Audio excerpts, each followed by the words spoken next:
Good afternoon, everyone.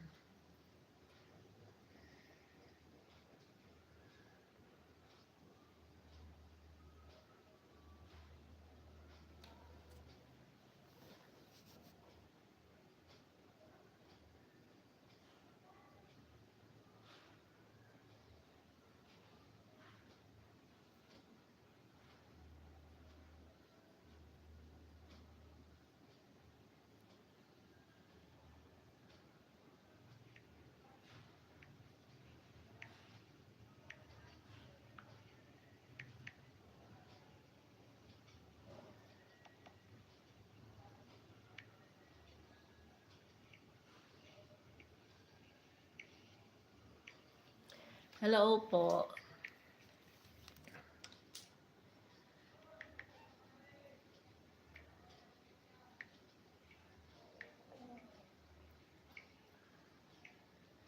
Hello po.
Good afternoon, everyone. Welcome back to my channel. Hello.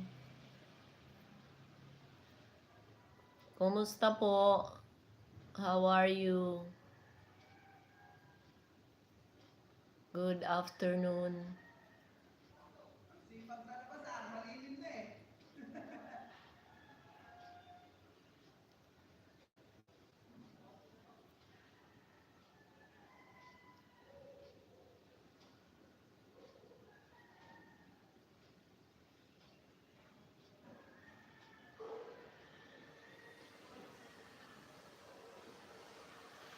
Download the Trip.com app.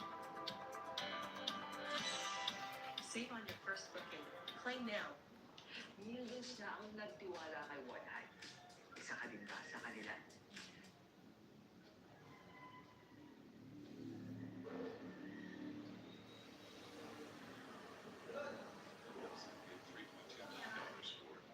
The house where she was supposed to be living her dream life. Instead, I found her scrubbing floors like a servant, wearing a torn apron and staring at me like I was a complete stranger. When someone steals your car, you call the police. When someone steals your money, you call your lawyer. But what do you call when someone steals your daughter's mind and convinces her that you never existed? This story will show you how a predator can turn a brilliant woman into a prisoner in her own home. If you think you know what manipulation looks like, you're about to learn how deep the rabbit hole really goes. And if you have daughters, sisters, or anyone you love, you need to hear what happened next. I'm Dr. David Mitchell. Hello 3 days everyone. ago, I flew home from Toronto to surprise Welcome. my 26-year-old daughter, Sarah. We'd been talking regularly for 2 years, or so I thought.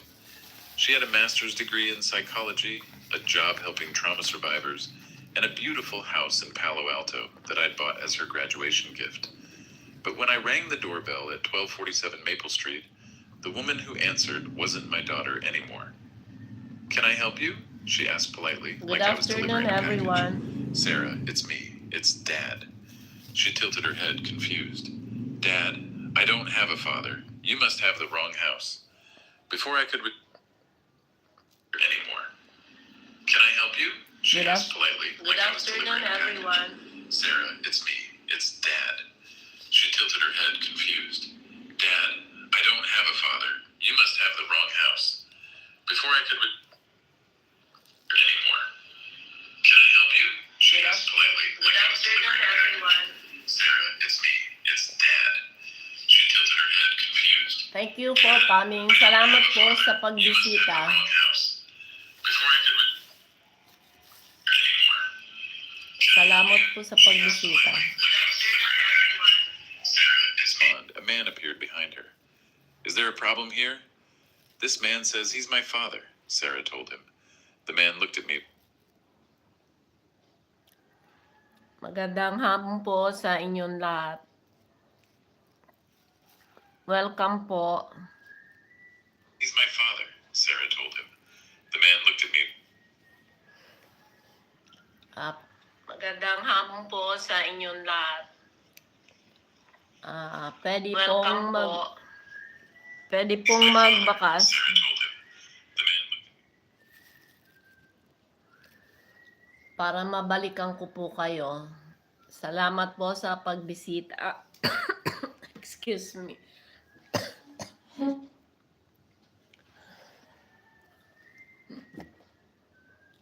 Hello everyone.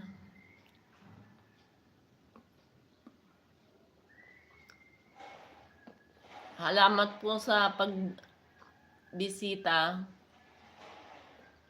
Pwede pong bumakas para po mabalikan ko po kayo.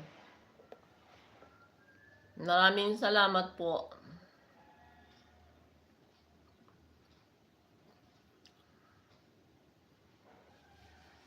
Medyo busy-busyhan po ang lola. So, ano po muna.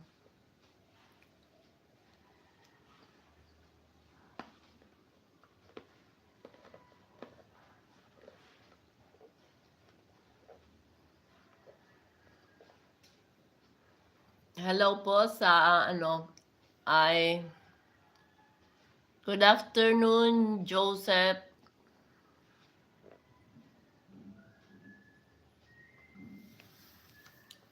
From where are you po?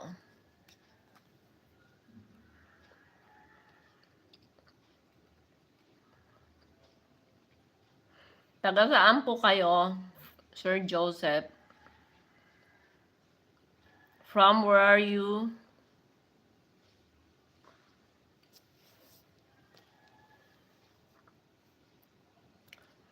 Good afternoon.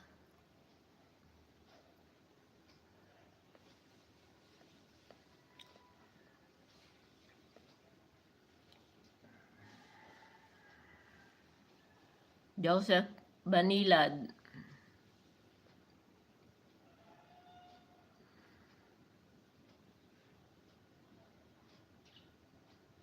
Salamat po sa pagbisita.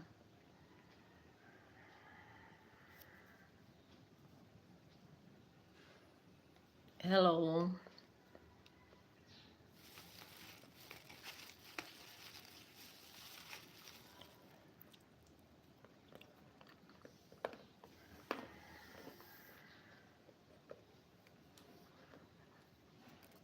Ang tahimik po dito sa amin, ang init.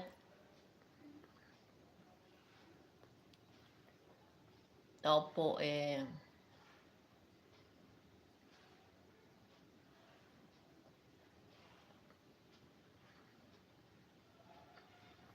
hello.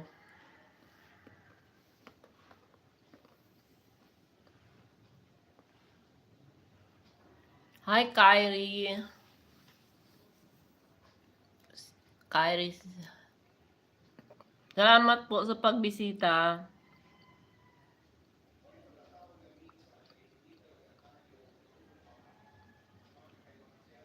Good afternoon.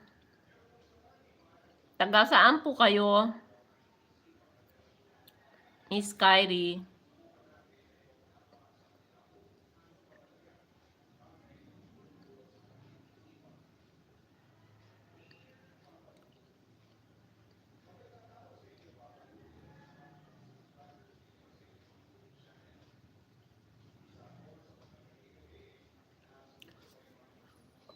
Good afternoon, Kyrie. Gamer po kayo.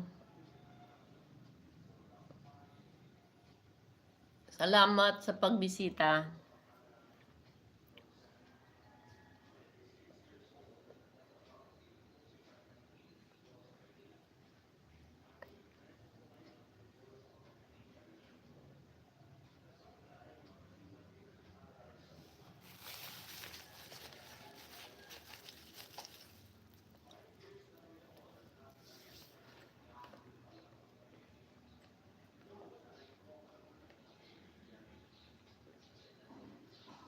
Thank you, Kyrie. Salamat po sa pagbisita. Appreciate it very much.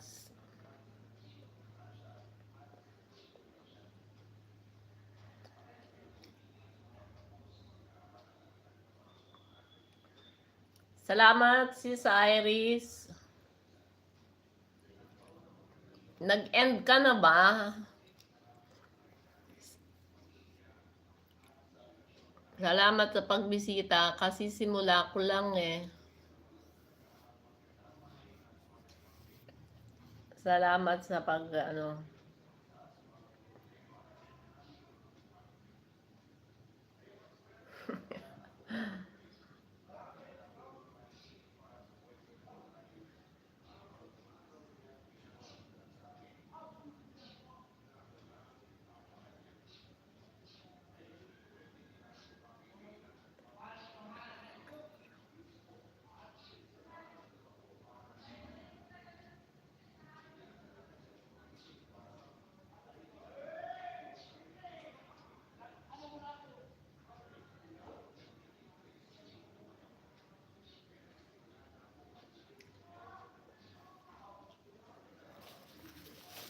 Salamat sa pagdalaw.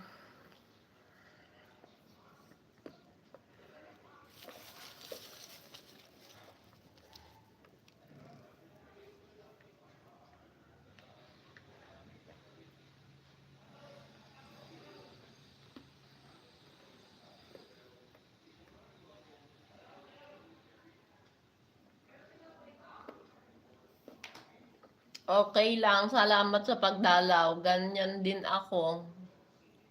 Silip-silip. Hindi makakali sa isang lugar. Kasi maya-maya may makikita. May kailangan tapusin, may dadating.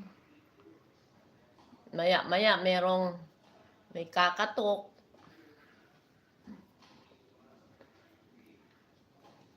Buti nga yung alaga ko, ano, tahimik.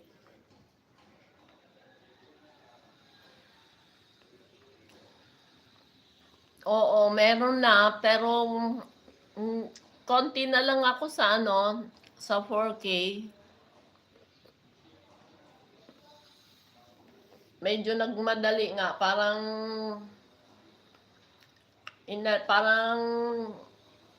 triny ko lang i-set yung ano, 3K. Kaya yan pa lang naman yung perks, yung dollar sign. Pero yung ano, sa 4K, wala pa. Kaya yung mga harang, hindi pa sa akin yun eh. Sa kanila pa yun. Okay lang. Maabot lang natin yung ano, yung minimiti. Kasi medyo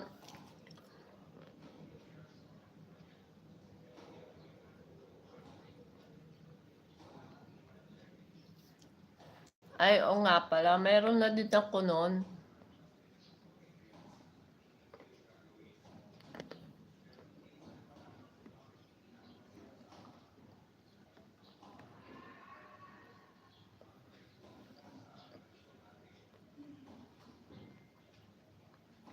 Ayan, meron na pala.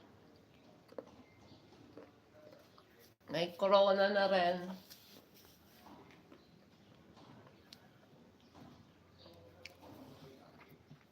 Hindi ko nga ma-set yung ano, yung SC. Ewan ko, hindi nag-ano, aralin ko pa yun.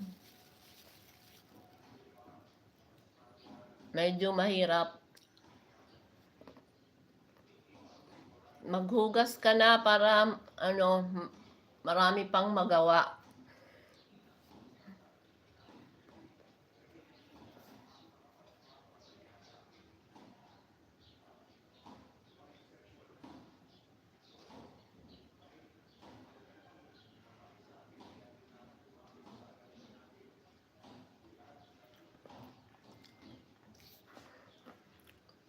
Afternoon po.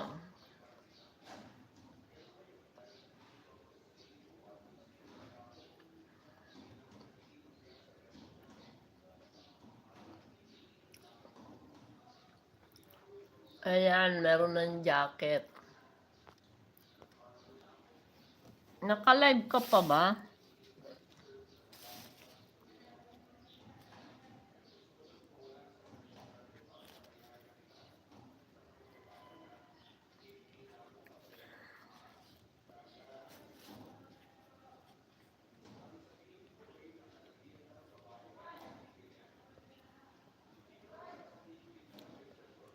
Ay, naka-on ka pa pala.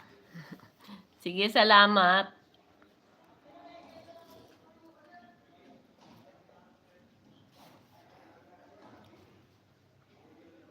Good afternoon po.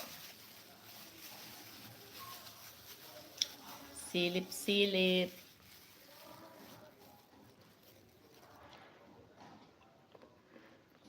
Salamat po sa pagdalaw.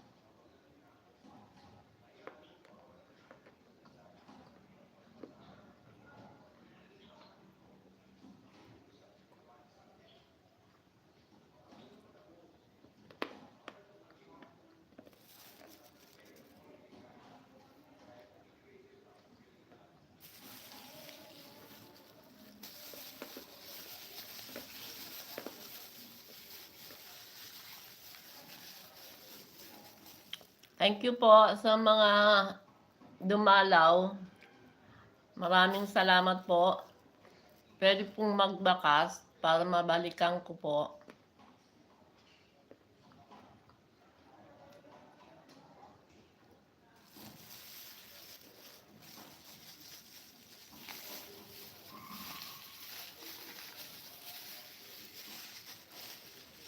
Salamat po sa pagdalaw. Thank you so much. Malaking bagay po yun sa akin.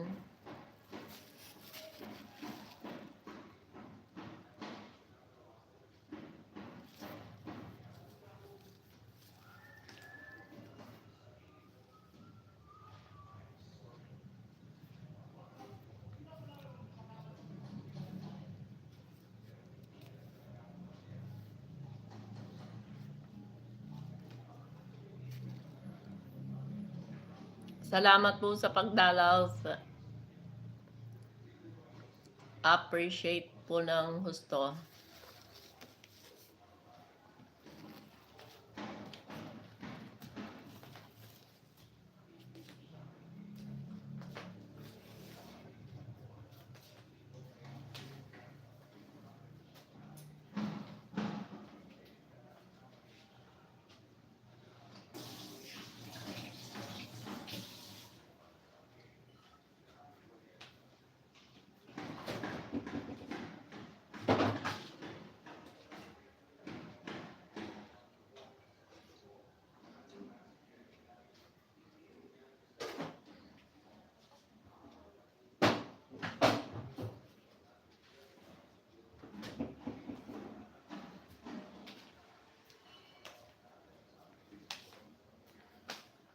Thank you po for coming. Salamat po sa pagdalaw, sa support. Maraming salamat po sa inyo. Pwede pong magbakas.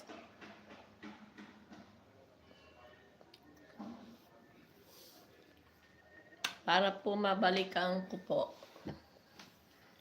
Maraming salamat po.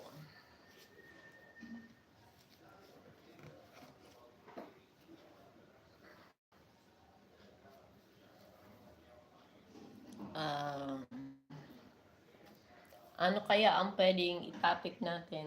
Ano po kaya ang pwedeng...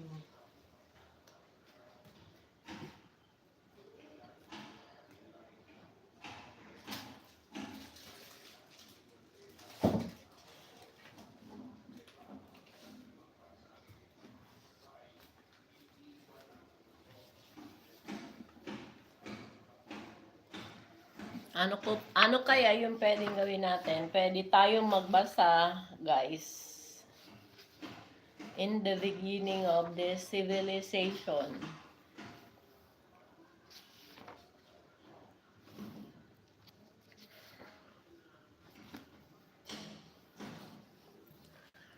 Story lang po, pwede naman, although no one knows exactly where and when civilization began, whether in Sumeria, around the Persian Gulf, or in the Nile Valley, or possibly in what is known as India and China. Recorded history in written form dates back as long ago as BC 5,000. Long before men began to write, he had gained skill in making flint tools.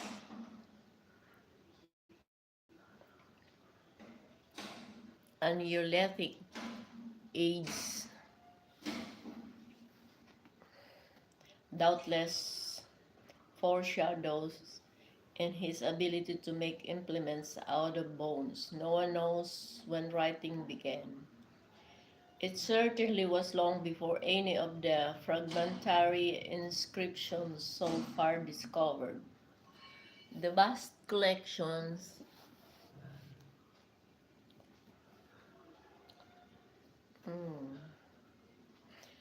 of prehistoric pottery and implements bear witness to man's habitation upon the earth 50,000 years ago.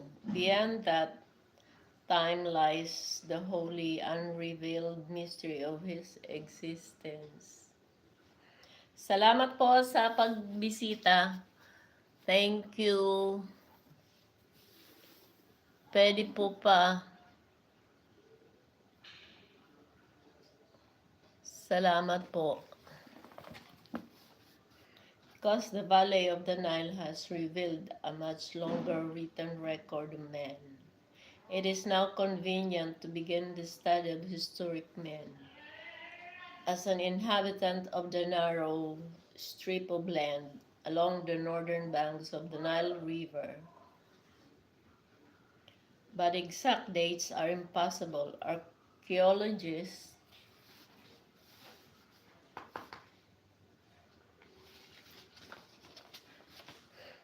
accept the list of Egyptian dynasty or royal families as recorded by Manetho, an Egyptian priest who lived during the reign of Ptolemy I, although his list is far from accurate. Egyptologists find it convenient way of checking their own discoveries, following a primitive age during which the dwellers along the Nile lived as tribal kingdoms. Came the time of union and division into two large kingdoms, one in the region south of the Nile Delta and the other counterminous with the delta itself. It was in his lower kingdom, lower because close to the mouth of the river, that the calendar of 365 days was invented in BC 4241, the earliest known date of history. It was not until about before Christ 3400 that those two kingdoms were united into one nation under Menes. Hello everyone. Good afternoon po. Thank you for coming. During the next 400 years, the descendants of Nemes developed around Thebes and also at Memphis. Perhaps the splendor and power of the first great epoch. Good afternoon po sa lahat. Thank you for coming. Salamat po sa pagbisita. Palambing po ng bakas para po maka ano naman po ako sa inyo. Makabalik po. So, maraming salamat po sa pagdaan po ninyo. Thank you po. Wala po akong parang gusto ko lang magbasa. Kaya lang po medyo maano yung boses ko na nasasamid. Now, magpi-play na lang po ako ng story. So, para medyo may sound po tayo na naririnig. Kasi parang sabi nga po ng isa kong viewer, medyo boring daw. Nakakatuwa naman yung yung viewer ko na doon. Sabi niya, babalik daw siya sa akin kasi nagkukwento ako ng kahit na na sinasagot ko yung tanong niya, kaya bumalik siya. Salamat po sa pagdalaw. Appreciate ko po ng husto yun.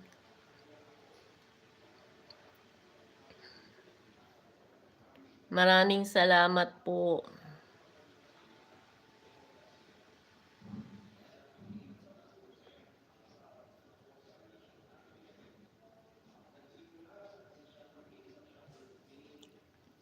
Maraming salamat po sa pagdalaw.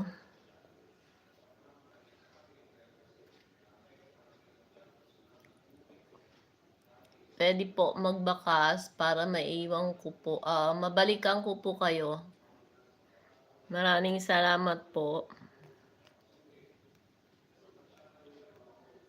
Para pagbuklatin ang inyong walang hanggang pagmamahalan. Sinisiguro ko sa inyo na ang pananalangin ng buong komunidad ay bibigay ng Diyos ang lahat ng kanyang pagpapala sa inyong pag-iibigan. Ngayon, Elena, Pumunta ka ba dito na buo ang iyong kalooban na mahalin at pagsilbihan ng iyong magiging asawa? Opo. Bernardo, pumunta ka ba dito na buo ang iyong kalooban para mahalin at pagsilbihan ng iyong magiging asawa? Opo, Father.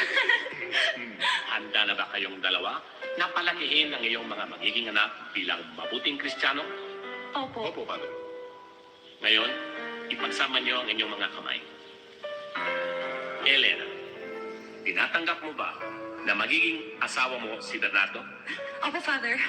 Bernardo, tinatanggap mo bang maging asawa si Elena? Opo, Father. Father, Grant us, Father. grant us, O Lord, to be one heart, one soul, from this day forward, to accept each other as our lifetime partner, to love one another, to honor one another, for richer, for poorer, in sickness and in health, till death do us part. Sing. Suot mo yung sing. Bilis! Suot mo na yung sing. Ayan. Suot mo yung sing. Bilis. Bernardo, bigyan mo sa kanya. Magandang hapon po sa inyo lahat. Thank you po sa pagbisita. Asasana my love and devotion. Okay? Now, by the authority vested upon me, I now pronounce you by the right name of the Father, and of the Son, and of the Holy Spirit. Amen. Aha! Tara!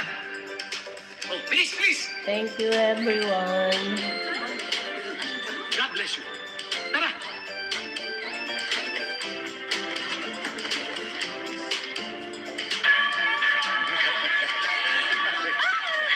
Thank you. Thank you.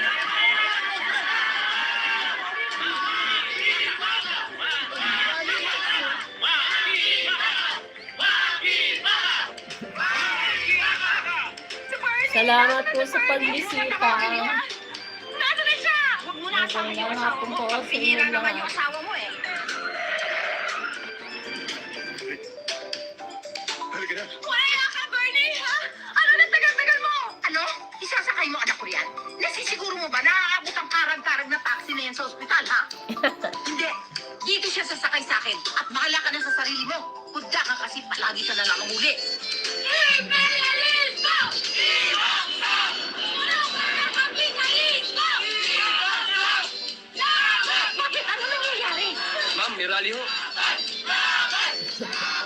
Bakit dito ka dumaan? Eh, sabi mo, sundan yung kotse. Sinabi ko sundan mo, pero kailangan mo una ako sa ospital. Bakit? Ikaw ba makakanak? Mami, sakit-sakit! Elena, halika na. Kakarapin nga lang kita. Bakit dito ka pa mga anak? Hoy! Saan mo dadalhin ang anak ko? Ako pa mga anak. Elena, tigilan mo. Tigilan mo. Elena.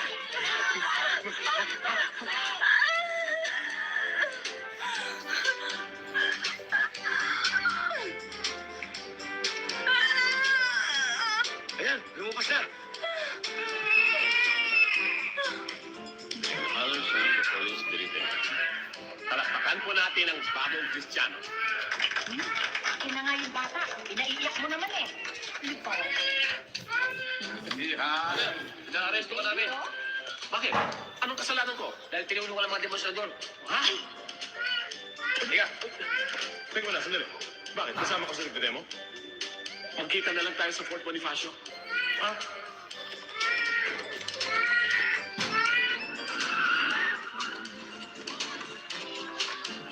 O anak, ayan ang kanina mo pang hinihintay.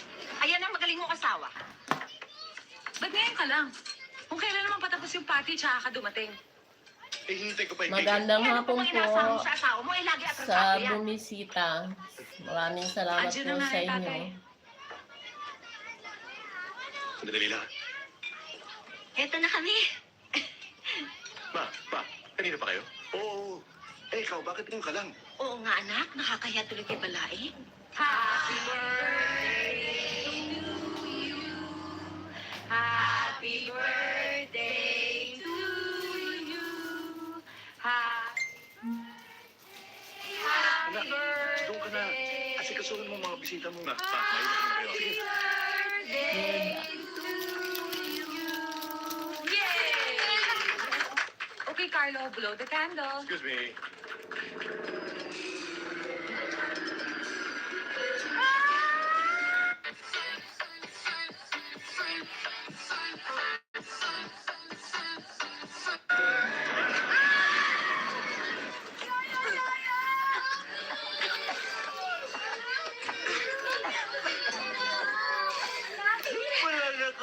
Magandang hapon po sa inyong lahat. Akala mo hindi ko Salamat nakakatabi po ikaw sa dahil pagbisita. kay sekretary mong Tisay. Helena, wala kami relasyon. Pure business lang ang tratuhan namin sa opisina. Business. Kaya anong gusto mo? Aminin ko na ako umalis, matalang ikaw naman talaga walang panahon dito sa bahay. Ano ba? Bakit? Masama ba makipagkita sa mga amiga ko? Ha? Masasama ba silang kaibigan? Ganun bang ibig mo sabihin? At ano gagawin ko dito sa bahay? Magmukmok na lang dito sa bahay buong maghapon, ha?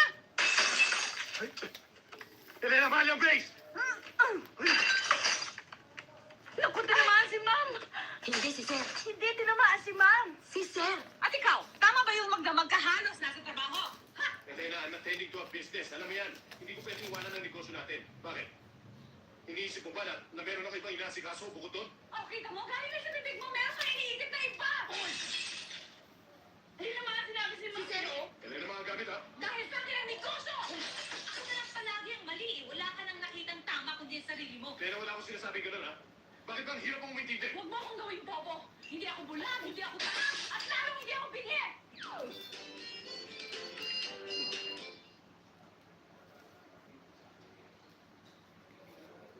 Salamat po sa pagtambay.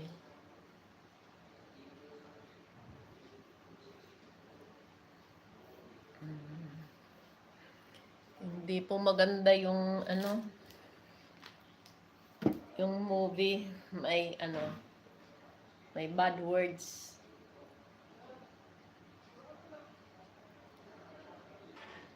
Ano na lang siguro, English. Para medyo maganda-ganda.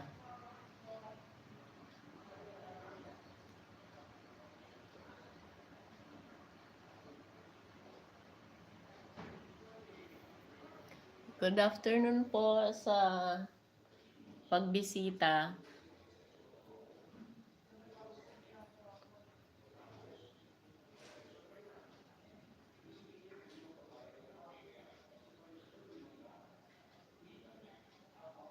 Maraming salamat po. Pwede pong maglambing ng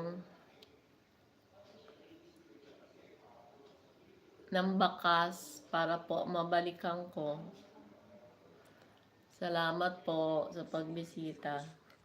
The morning sun reflected off the glass towers of Manhattan's financial district, casting golden light on a world that Marcus had only ever seen from the outside. At 12 years old, he had learned that there were two types of people in this city. Those who belonged in buildings like these, and those who cleaned them after everyone else went home. Today, for the Good first time in his afternoon life, po. Marcus was about to cross that invisible line. His sneakers, 2 sizes too big and held together with duct tape, squeaked against the marble floor as he pushed through the heavy revolving doors of Blackwell and Associates private banking. The blast of air conditioning hit him like a wall, so different from the summer heat outside where he'd spent the last 3 hours working up the courage to enter. The lobby was unlike anything Marcus had ever seen. Marble columns stretched 30 feet high, supporting a ceiling decorated with what looked like real gold. Thank you Crystal po. chandeliers, each probably worth more than his entire neighborhood, Thank you cast for a warm glow coming. over leather furniture that seemed too perfect to actually sit on. Everything smelled expensive, a mixture of fresh flowers, polished wood, Ay. and something else he couldn't quite identify. Money, maybe. Success. Belonging. Things Thank he'd you never po known. for coming. Marcus clutched the worn envelope in his pocket, feeling the edge of the bank card inside. His fingers were dirty. There hadn't been running water in his building for 3 days, and he was acutely aware of the smudge of dirt on his face that he'd tried and failed to wash off at a public fountain that morning. "May I help you?" The voice came from a woman behind a sleek reception desk. She was looking at him the way people in this part of the city always looked at him, like he was something unpleasant that had accidentally wandered in from the street. Marcus's voice came out as a whisper. He cleared his throat and tried again. "I need to check my balance." The woman's perfectly painted eyebrows rose slightly. "I'm sorry, young man, but this is a private banking institution. Perhaps you're looking for the branch bank down on..." "I have an account here," Marcus interrupted, immediately regretting how desperate he sounded. "I have a card." He pulled out the envelope with trembling hands, extracting the black card that had arrived in his mailbox 6 months ago. He'd been too afraid to use it until now, too afraid that it might be some kind of mistake that would get him in trouble. But yesterday, when Mrs. Chen from the corner store had told him she couldn't give him any more food on credit, he'd realized he had no choice. The receptionist's expression shifted from disdain to confusion as she looked at the card. It was clearly from this bank. The logo matched. But Marcus could see her struggling to understand how a kid who looked like he'd been sleeping under a bridge could possibly have an account at one of the most exclusive banks in New York. I see, she said slowly. Her tone Good suggested she saw afternoon nothing at po. all. Well, you'll need to speak with one of our account managers. If you'll just wait over there. She gestured to a seating area, but Marcus barely heard her. His attention had been captured by the man striding across the lobby like he owned it, which, according to the nameplate on the massive desk he was approaching, he basically did. Richard Blackwell. Even Marcus, who knew nothing about banking, had heard of Richard Blackwell.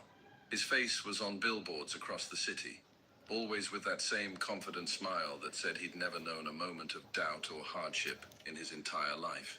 At 45, he was considered one of the most successful private bankers in the country, managing portfolios for celebrities, tech Good moguls, afternoon po. and old Salamat money sa families who'd been pagdaan. rich since before the American Revolution. He wore a suit that probably cost more than Marcus's mom used to make in a year. His shoes were so perfectly polished that Marcus could see the chandelier reflected in them. His silver hair was styled in a way that looked casual but clearly wasn't. And his watch, Marcus had seen enough luxury watches in store windows to recognize a Patek Philippe, could have fed every kid in his building for a month. Richard Blackwell was everything Marcus wasn't. Powerful, respected, untouchable. And he was staring directly at Marcus with an expression of amused disgust. "Janet," Richard called to the receptionist, his voice carrying across the lobby with the easy authority of someone who'd never been ignored in his life. "Is there a reason we're allowing street children into the building? I thought we had security for this sort of thing." The words hit Marcus like a physical blow. Around the lobby, other clients, all dressed in expensive suits and designer dresses, turned to stare. Marcus felt his face burning, a mixture of shame and anger that made his eyes sting. "Sir, the young man claims he has an account," Janet began. "An account?" Richard's laugh was sharp and cruel. "Look at him, Janet. He's got dirt on his face and his clothes look like they came from a dumpster. The only account he's familiar with is probably the one his parents opened at the local liquor store." More laughter rippled through the lobby. A woman in a pearl necklace covered her mouth with a manicured hand, her eyes sparkling with mean delight.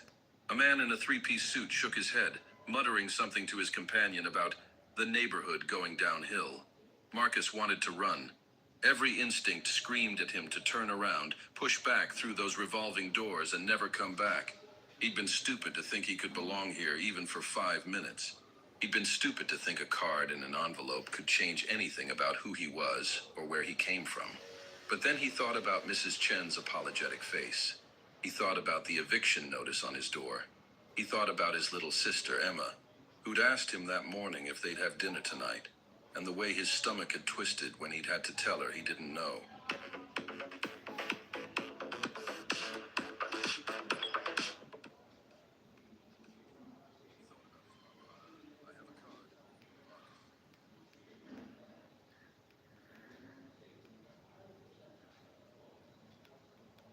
Toward Richard Blackwell's desk. "I just want to check my balance." Richard's expression shifted from amused to irritated. Clearly, he'd expected Marcus to run away crying. The fact that this dirty kid was actually approaching him seemed to offend him on a... Shifted from amused to irritated. Clearly, he'd expected Marcus to run away crying. The fact that this dirty kid was actually approaching him seemed to offend him on a... Shifted from amused to irritated. Clearly, he'd expected Marcus to run away crying. The fact that this dirty kid was actually approaching him seemed to offend him on a... Shifted from amused to irritated. Clearly, he'd expected Marcus to run away crying. Good The fact that afternoon this po. dirty kid was actually approaching him seemed to offend him on a personal level. "Security!" Richard called out, but held up a hand when 2 uniformed guards started moving toward them. A new expression crossed his face, one Marcus couldn't quite read. It looked almost like curiosity. No, not curiosity. Something more predatory. like a cat that had found a mouse and decided to play with it before the kill. Actually, wait, Richard said, a slow smile spreading across his face. This could be entertaining. He leaned back in his leather chair, steepling his fingers in front of him. Come here, boy. Let's see this account of yours. Marcus walked forward on legs that felt like they might give Good out at any afternoon moment. po. He could feel every eye in the lobby watching him, judging him, finding him lacking. His two big sneakers seemed impossibly loud against the marble. The envelope in his hand felt like it weighed 1,000 pounds. When he reached Richard's desk, he had to look up to meet the banker's eyes. Richard was still smiling, but it wasn't a kind smile. It was the smile of someone who was about to enjoy themselves at someone else's expense. Let me guess, Richard said loudly enough for everyone in the lobby to hear. You found this card in the trash? Or maybe you stole it from someone's mailbox? That's a federal crime, you know. I could have you arrested right now. I didn't steal it, Marcus said, his voice barely above a whisper. It came to my apartment. My name is on it. Your name is on it, Richard repeated mockingly.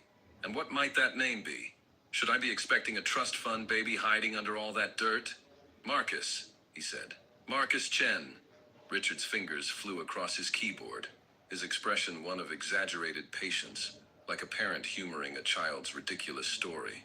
Marcus Chen, he repeated. Well, let's see what we find, shall we?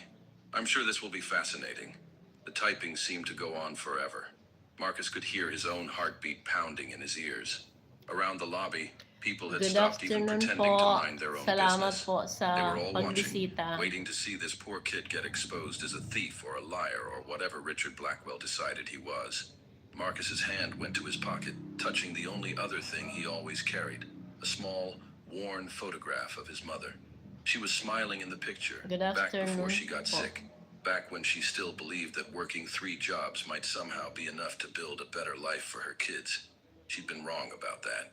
But maybe, just maybe, she'd been right about something else. Richard's fingers stopped typing. His eyes locked onto his screen, and for just a fraction of a second, Marcus saw his confident expression flicker. It was barely noticeable, just a slight widening of the eyes, a tiny tightening around the mouth, but it was there. Then the professional mask slammed back into place, and Richard's smile grew even wider. Well, well, Richard said, his voice dripping with false sweetness. Good It afternoon appears po. you do have an account, Marcus Chen. How about that? He paused dramatically, milking the moment for all it was worth. Ladies and gentlemen, it seems we have a genuine client among us. The account shows a balance of... He stopped mid-sentence, his eyes returning to the screen. This time, the flicker of surprise lasted longer. His smile froze on his face, taking on a slightly strained quality. The balance shows... Richard tried again, but his voice had lost some of its mocking certainty. Marcus watched as the banker's face went through a series of rapid changes. Confusion, disbelief, shock, and something else. Something that looked almost like fear. That's impossible, Richard whispered, so quietly that only Marcus could hear. That's absolutely impossible. Richard Blackwell had seen many things in his 23 years of private banking. He'd watched tech entrepreneurs become billionaires overnight. He'd seen old fortunes crumble and new ones rise. He'd witnessed the kind of wealth that most people couldn't even imagine. The kind that existed in a completely different reality from the world where normal people worried about rent and groceries. But he had never, not once in his entire career, seen anything like what was currently displayed on his screen. The number didn't make sense. It couldn't be real. It had to be a glitch in the system. Some kind of error that would be corrected as soon as their IT department noticed it. Because there was absolutely no possible way that this dirty kid standing in front of him, this child who looked like he hadn't had a decent meal in weeks, could have that kind of money in an account. There seems to be a technical issue, Richard said carefully, his professional mask firmly in place despite the chaos in his mind. The system is showing, well, it's clearly displaying incorrect information. What does it say? Marcus asked, his voice small and uncertain. Richard looked at the boy, really looked at him for the first time. The dirt on his face wasn't just smudge marks from playing outside. It was the kind of dirt that accumulated when you didn't have reliable access to clean water. His clothes weren't just old or unfashionable. They were literally falling apart, held together with visible repairs. The duct tape on his shoes wasn't a fashion statement or even a temporary fix. It was a permanent solution to a problem that couldn't be solved any other way. This was a child living in real poverty. The kind of poverty that Richard had spent his entire life insulated from. The kind he'd maybe seen in documentaries, but never had to personally confront. And according to the screen in front of him, this child had an account balance of $47 million. Janet, Richard called out, trying to keep his voice steady. Can you come here for a moment, please? The receptionist hurried over, her heels clicking against the marble. Yes, Mr. Blackwell? I need you to verify something on your terminal. Look up the account for Marcus Chen. He spelled out the account number, watching her face carefully. Janet's fingers moved across her keyboard with practiced efficiency. Richard saw the exact moment when she found the account. Her eyes went wide, and all the color drained from her face. Sir, she whispered, leaning close so only he could hear.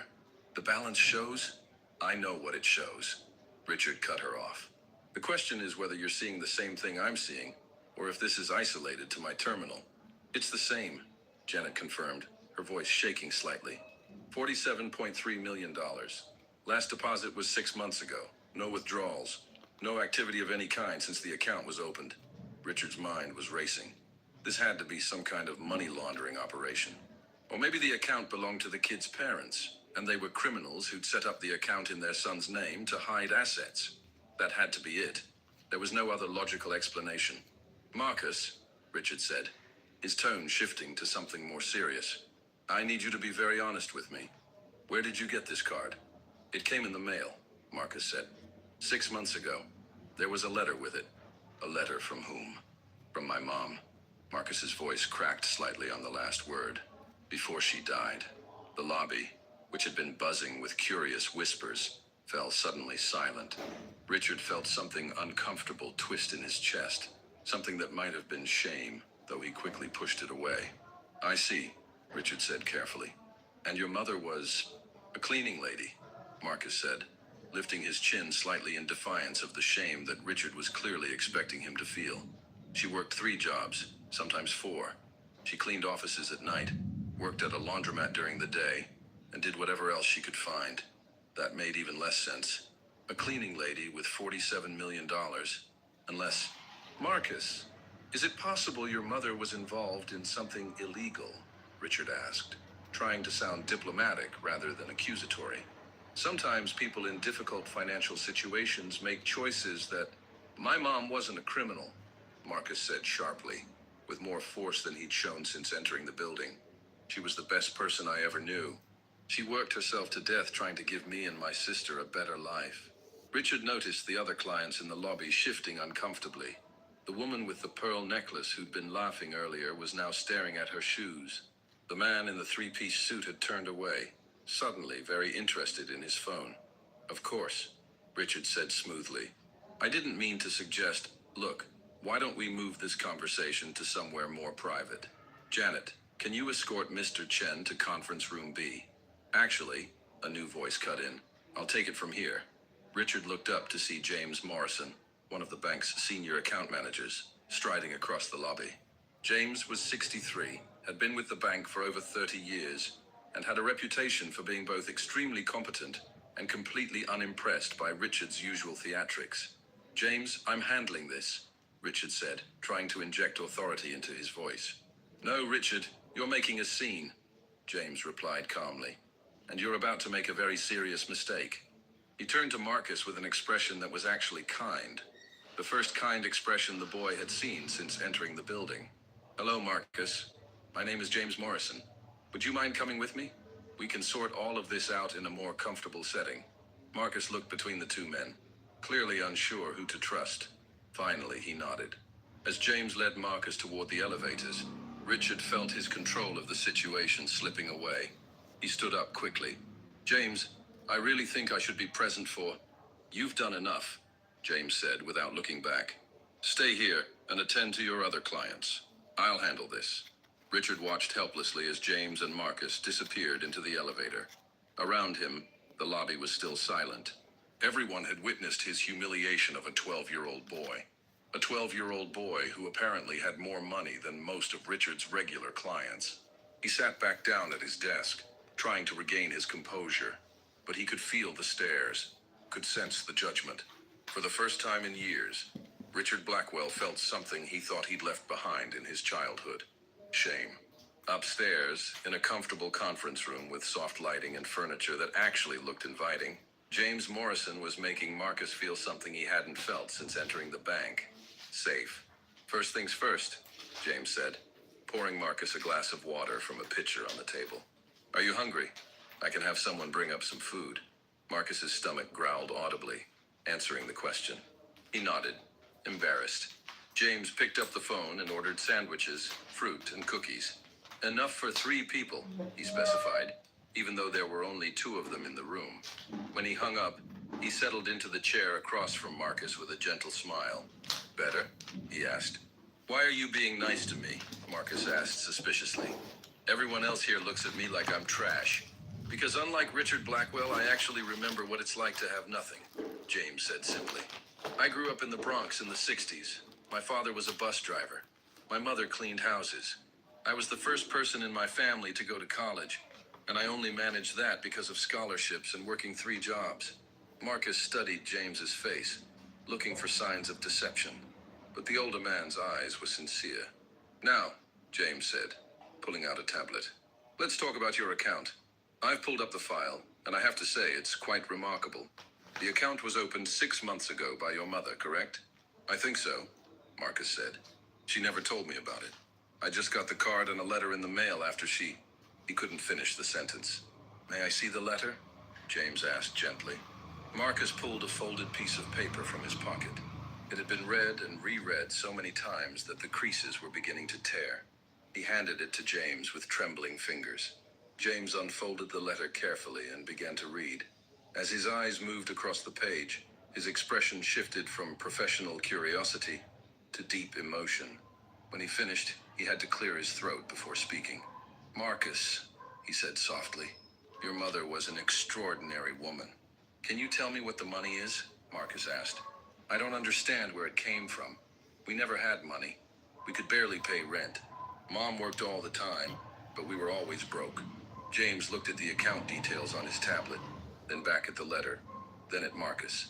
When he spoke, his voice was thick with emotion. 6 months ago, your mother came to this bank. She didn't come to the main entrance.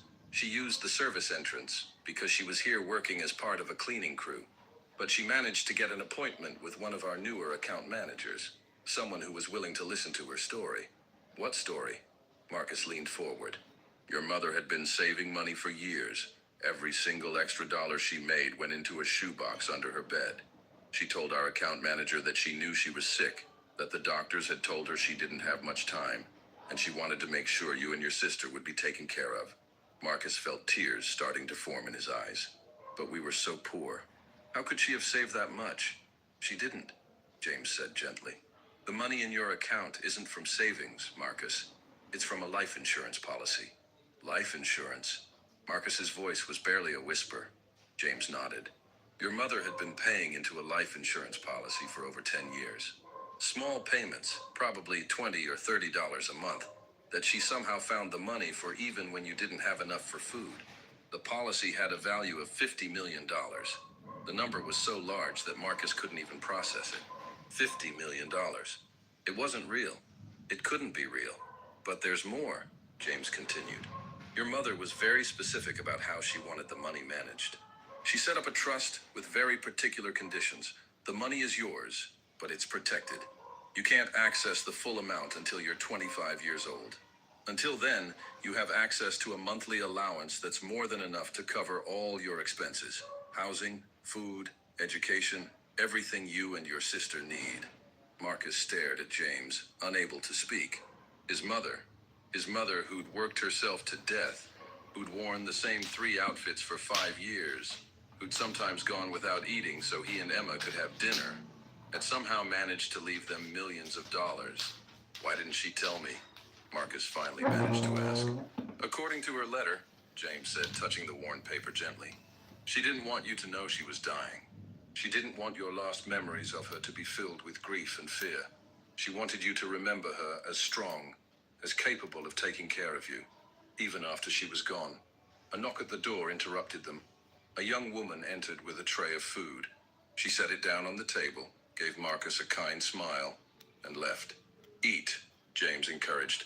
We have more to discuss, but you need food first. Marcus grabbed a sandwich and ate like he hadn't seen food in days, which wasn't far from the truth. As he ate, James explained more about the account, about the trust, about how Marcus would need a legal guardian to help manage things until he was older. What about my sister? Marcus asked between bites. Emma, she's only 8. Can this help her too? The trust covers both of you, James assured him. Your mother made sure of that. Emma is included in all the provisions. Marcus finished 2 sandwiches and was starting on a third when James's phone buzzed. He glanced at it and frowned. It seems Richard has been making calls, James said. He's very concerned about the legitimacy of your account. He's suggesting we need to involve federal authorities. Claims this might be money laundering or fraud. Marcus felt panic rising in his chest. But it's not. My mom.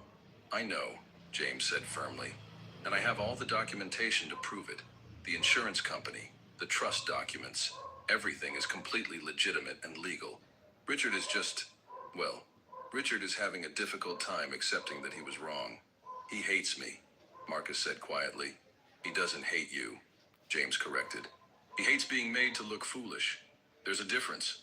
Richard Blackwell has built his entire career on being the smartest person in the room, on being able to read people and situations instantly. You challenged that.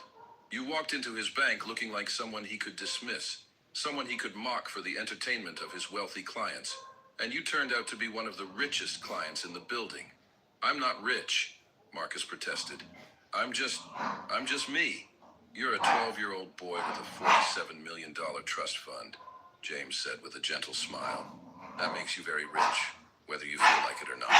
Marcus looked down at his dirty clothes, his duct-taped shoes, his hands that were still grimy no matter how much he'd tried to clean them. I don't feel rich. Give it time, James said. Now let's talk about what happens next. Richard Blackwell was not accustomed to being wrong. In his carefully constructed world, he was always 3 steps ahead, always in control, always the one who determined how situations would unfold. But as he sat at his desk in the lobby, watching curious clients pretend they weren't staring at him, he felt something he hadn't experienced in decades, genuine uncertainty. His phone buzzed with a text from James. Conference room B, now. And Richard? Check your ego at the door. Richard's jaw tightened. James Morrison had always been a thorn in his side, a reminder that success in banking didn't require the ruthless edge that Richard had cultivated so carefully. James succeeded through kindness, through genuine relationships with clients, through actually caring about the people whose money he managed. It was an approach Richard had always considered weak, inefficient, outdated. But James had also never made a mistake like the one Richard had just made. The elevator ride to the 14th floor felt longer than usual. Richard checked his reflection in the polished steel doors, straightening his tie, smoothing his hair, the armor of perfection that had always protected him. Except today, that armor had cracked, and he wasn't sure how to repair it. When he entered conference room B, the scene that greeted him was so unexpected that he actually stopped in the doorway. Marcus was sitting at the table, eating a sandwich with the kind of desperate hunger that spoke of too many missed meals. His face was cleaner now. Someone had given him wet wipes, apparently. And in the better light of the conference room, Richard could see details he'd missed before. The boy had his mother's eyes, clearly. Large, dark, expressive eyes that held too much sadness for someone so young. His hands, though small, showed calluses that suggested he'd been working, taking on adult responsibilities far too early. James was sitting across from Marcus, and spread between them on the table were documents. Lots of documents. Richard, James said, his tone neutral but firm. Thank you for joining us. Please, sit down. Richard took a seat, feeling oddly like he was the one being evaluated rather than the other way around.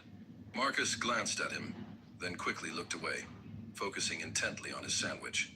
I've reviewed all the documentation regarding Marcus's account, James began, sliding a folder across the table to Richard. Everything is completely legitimate. The money comes from a life insurance policy that his mother, Linda Chen, had been paying into for over 10 years. The policy paid out 6 months ago upon her death. All proper taxes have been paid. All legal requirements have been met. This is not fraud, money laundering, or any other illegal activity. Richard opened the folder and began reading. With each page, he felt his certainty crumbling further. This wasn't some criminal enterprise. This was a mother who'd loved her children so much that she'd sacrificed everything, literally everything, to ensure they'd be taken care of after she was gone. Linda Chen worked as a cleaning woman for several office buildings in Manhattan, James continued. Including this one, actually. She probably cleaned this very room dozens of times. Richard felt something cold settle in his stomach. He thought about all the nights he'd worked late, leaving messes for the cleaning crew to handle. Coffee cups left on desks, papers scattered carelessly. Had Marcus's mother been one of the invisible people who'd cleaned up after him? Had he ever even noticed her? She worked 60 to 70 hours a week across 3 jobs, James went on. Sometimes more. Every spare dollar went either to her children or to this insurance policy. According to the insurance company's records, she never missed a single payment. Not once in 10 years. Even when... James paused, checking his notes. Even when she was hospitalized for 3 days with pneumonia 4 years ago, she made her payment on time. Marcus had stopped eating. His hands were clenched in his lap, and Richard could see tears streaming silently down his face. The policy she chose was specifically designed to grow in value over time, James explained. It started small, but with compound interest and her consistent payments, it grew substantially. She structured everything through a trust to protect the children. Marcus and his sister Emma can't access the full amount until Marcus turns 25, but they have access to a monthly allowance that will more than cover all their needs. Housing, food, education, medical care, everything. Richard looked at the numbers. The monthly allowance was $15,000, more than enough for 2 children to live comfortably, to go to good schools, to have opportunities, but not so much that it could be wasted or mismanaged quickly. She thought of everything, James said softly, down to the smallest detail. She even included provisions for Emma's education specifically. College tuition is prepaid through a separate fund, and there are annual increases built into the allowance to account for inflation and changing needs as the children grow older. How did she know how to set all this up? Richard heard himself ask. This is sophisticated estate planning. Most wealthy clients don't structure their trusts this well. She researched, Marcus said quietly. It was the first time he'd spoken since Richard entered the room. I remember her staying up late at the library. She said she was taking online courses to improve her English, but his voice broke. She was planning this. She was planning how to take care of us when she wasn't here anymore. Richard looked at this child, this boy he'd mocked and humiliated in front of a lobby full of people, and felt something he'd successfully avoided feeling for most of his adult life. Genuine shame. The letter she left for Marcus explains everything, James said, picking up the worn piece of paper. Would you like me to read it, or... Marcus nodded, wiping his eyes. He should know. Everyone should know what kind of person my mom was. James cleared his throat and began to read. My dearest Marcus, if you're reading this, it means I'm gone, and I'm so sorry I couldn't stay longer. I'm sorry for every birthday I'll miss, every graduation I won't see, every moment of your life I won't get to share. But I need you to know something important. I'm not sorry for the life I lived. People will look at what I did, working multiple jobs, being tired all the time, not being able to afford nice things, and they'll think I failed. They'll think I should have done something different, been someone different. But Marcus, I was exactly who I needed to be. I was your mother, and Emma's mother, and that was the most important job I ever had. This money isn't an apology for not being rich when I was alive. It's a promise that you and Emma will have chances I never had, that you'll be able to choose what you want to be, instead of just taking whatever work you can find, that you'll be able to dream without worrying about how to pay rent. But Marcus, and this is the most important part, money doesn't make you better than anyone else. It doesn't make you smarter or kinder or more deserving of respect. The world will treat you differently now, and you need to remember that the people who treat you well because you're rich are the same people who would have treated you badly if you were poor. Be kind to people who work hard jobs. Remember that I was one of those people. Remember that every cleaning person, every cashier, every worker you meet is someone's mother, or father or child. They all have dreams. They all have worth. Money is just money. It's what you do with it that matters. Take care of your sister. Study hard. Build a good life.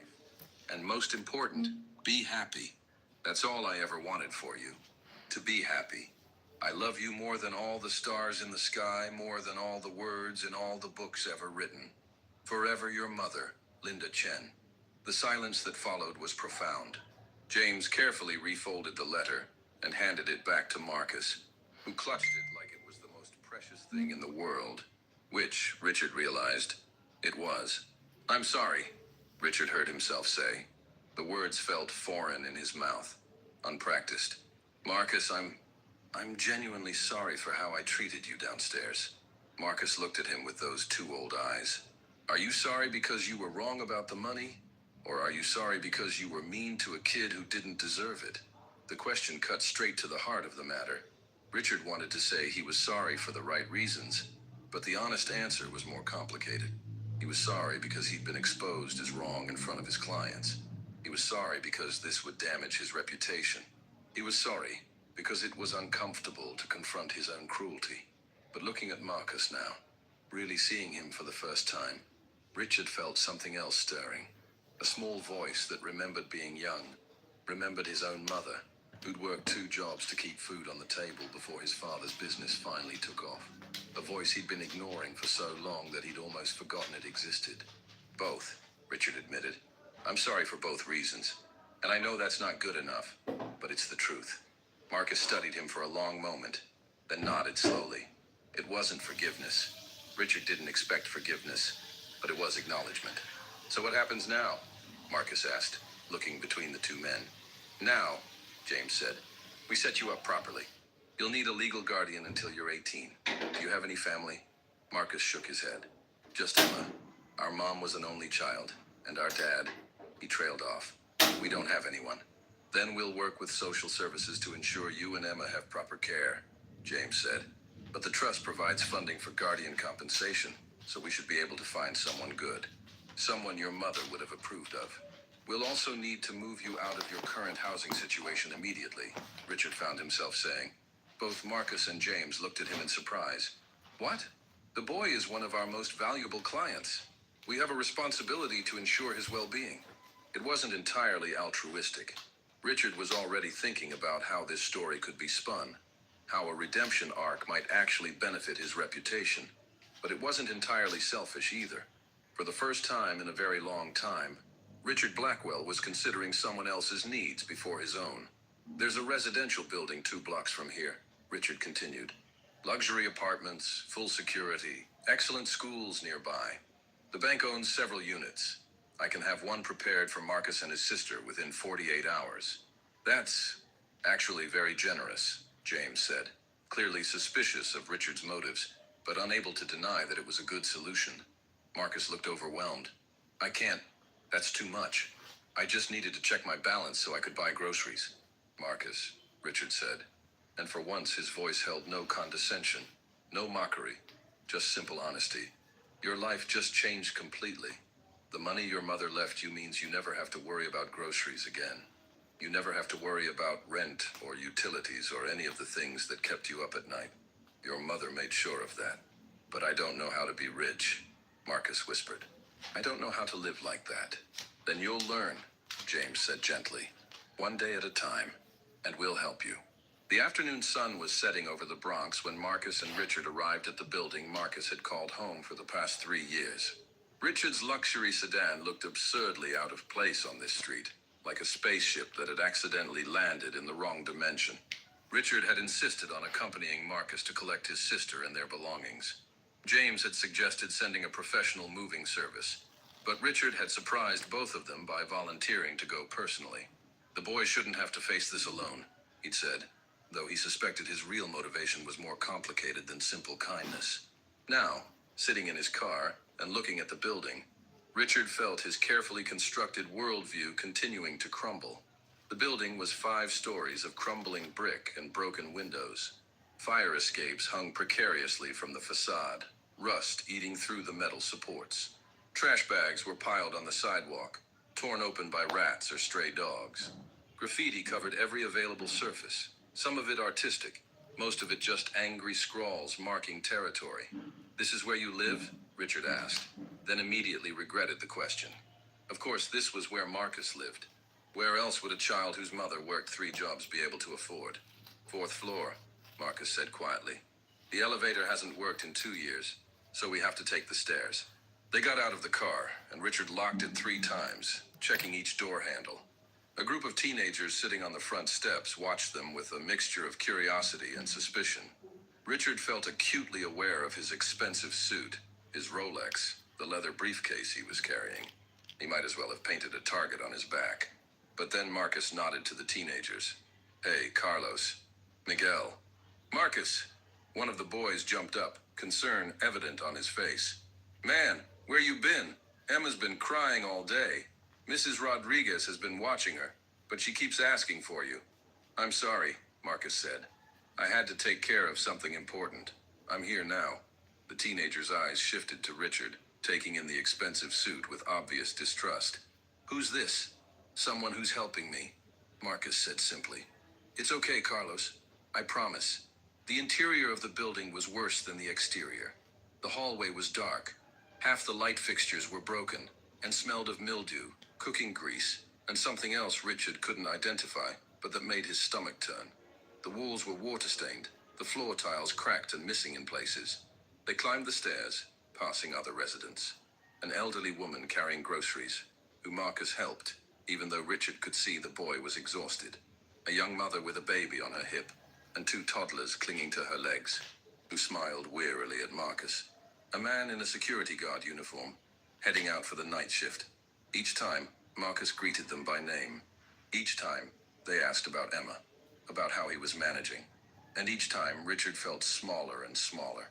These people had nothing. They lived in conditions that Richard wouldn't have tolerated for a storage unit.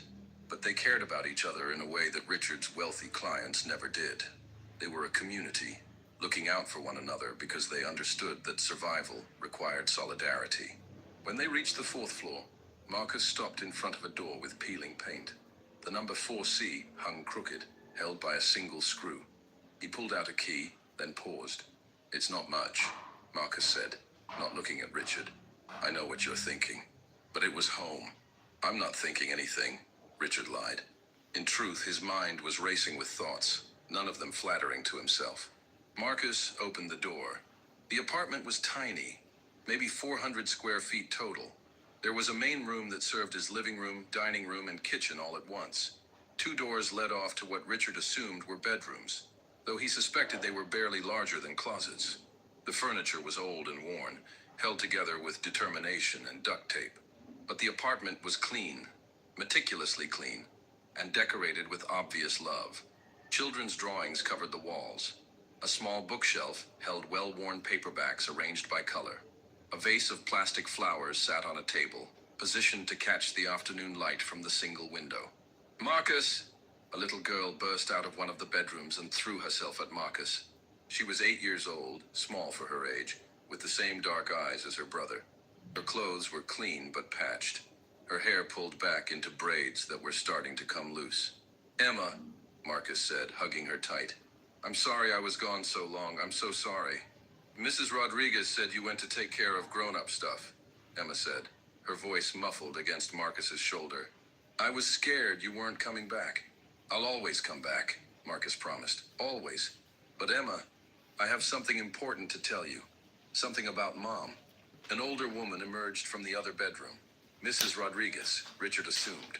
She was in her 60s, with kind eyes and worn hands that spoke of a lifetime of hard work.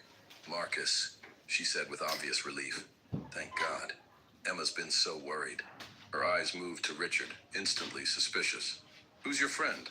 "This is Mr. Blackwell," Marcus said. "He's from the bank. Mom left us some money, Mrs. Rodriguez. A lot of money." Mrs. Rodriguez's expression shifted through several emotions in rapid succession. Surprise, disbelief, hope, and then something that looked like grief. "Linda," she whispered. "That woman. She was always planning, always thinking ahead." She wiped her eyes quickly. "How much money, mijo?" Marcus looked at Richard helplessly. Even after spending hours discussing it, he still couldn't quite wrap his mind around the number. Enough that they'll never have to worry again, Richard said gently. Enough for excellent schools, a safe home, everything they need. Mrs. Rodriguez pressed her hands to her mouth, tears flowing freely now. Linda, you beautiful, crazy woman. You actually did it. Did what? Emma asked, looking confused. Marcus knelt down to his sister's level. Emma, remember how Mom always said she was going to make sure we were okay? That we'd always have what we needed? Emma nodded solemnly. She did it, Marcus said, his own tears starting. She left us enough money that we can have a nice apartment, and you can go to a good school, and we can have food whenever we're hungry, and... His voice broke. She took care of us, Emma. Even after she was gone, she's still taking care of us. Emma was quiet for a moment, processing this. Then she asked the question that broke Richard's heart. Does this mean we don't have to be hungry anymore?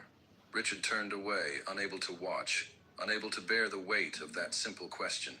These children, these babies, had been living with hunger as a constant companion. While he'd been spending hundreds of dollars on business lunches he barely touched, these kids had been wondering if they'd eat dinner. No, baby, Marcus said, pulling Emma close again. We never have to be hungry again. Mrs. Rodriguez was openly sobbing now. Your mother. She used to come home at 3 in the morning and she'd still find energy to braid Emma's hair for school. She'd work doubles at the laundromat on weekends and never complained. Not once.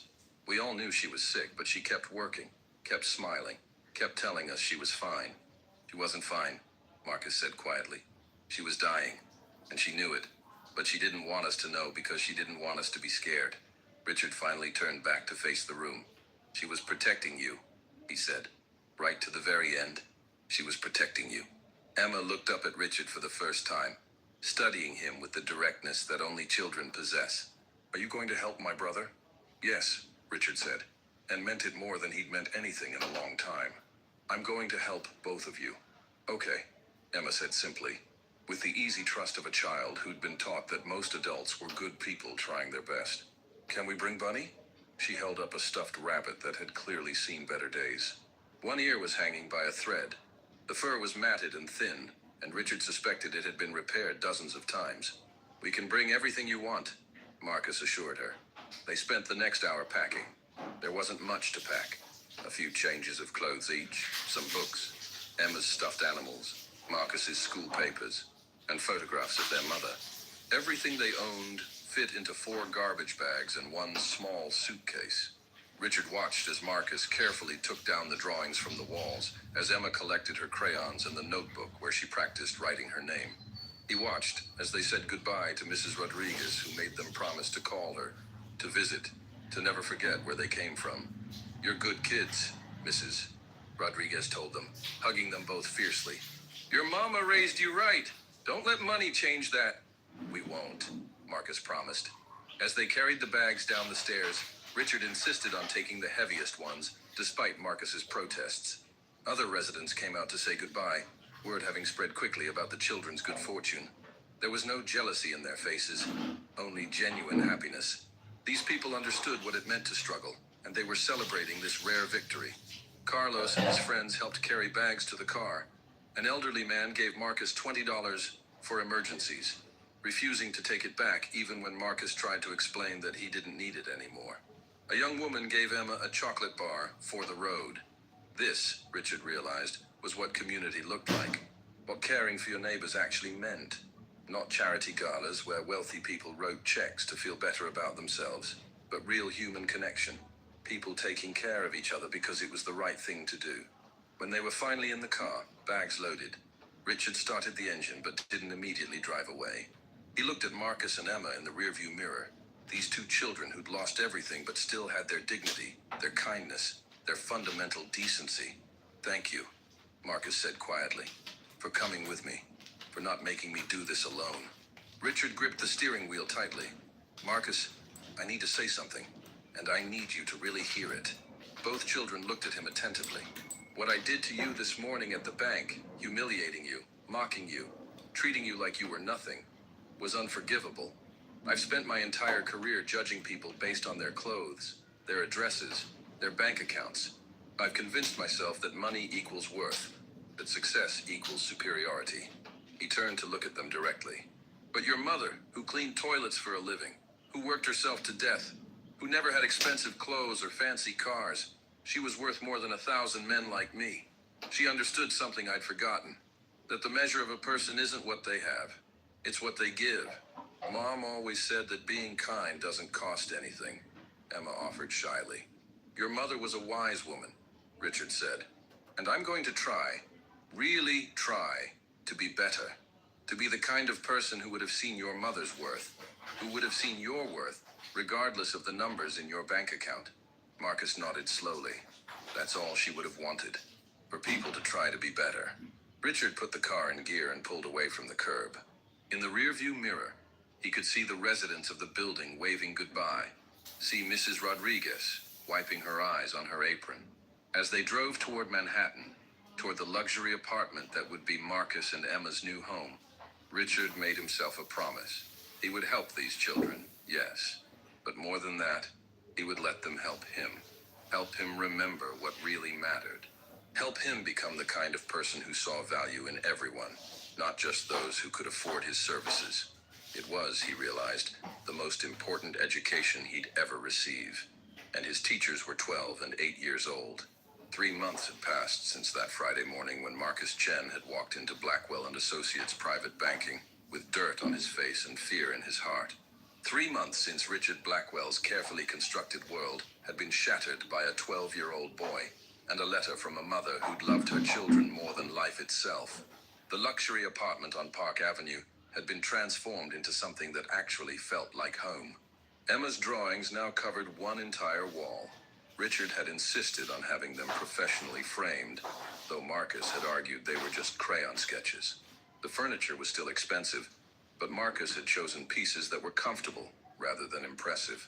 Stuffed animals shared space with new books. The kitchen, which had seemed impossibly large at first, was now regularly filled with the smell of Emma learning to bake cookies with their new guardian, Mrs. Patterson.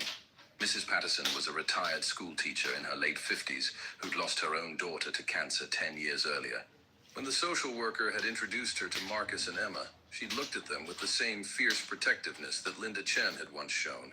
Within a week, she'd moved into the apartment's guest room and had seamlessly become the steady, loving presence the children desperately needed. But the most dramatic transformation hadn't happened in the apartment. It had happened in Richard Blackwell. The morning after taking Marcus and Emma to their new home, Richard had arrived at the bank at 5 a.m., 2 hours earlier than usual. He'd walked through every floor of the building, really looking at it for the first time in years. He'd noticed the cleaning crew working silently, emptying trash cans and vacuuming carpets while the rest of the world slept. He'd watched them move through the offices like ghosts, invisible and unacknowledged. At 6 a.m., he'd done something he'd never done before. He'd introduced himself to the cleaning crew supervisor. "Good morning," he'd said to a startled woman named Gloria. "I'm Richard Blackwell. I own this bank, and I'd like to know your name and the names of everyone on your team."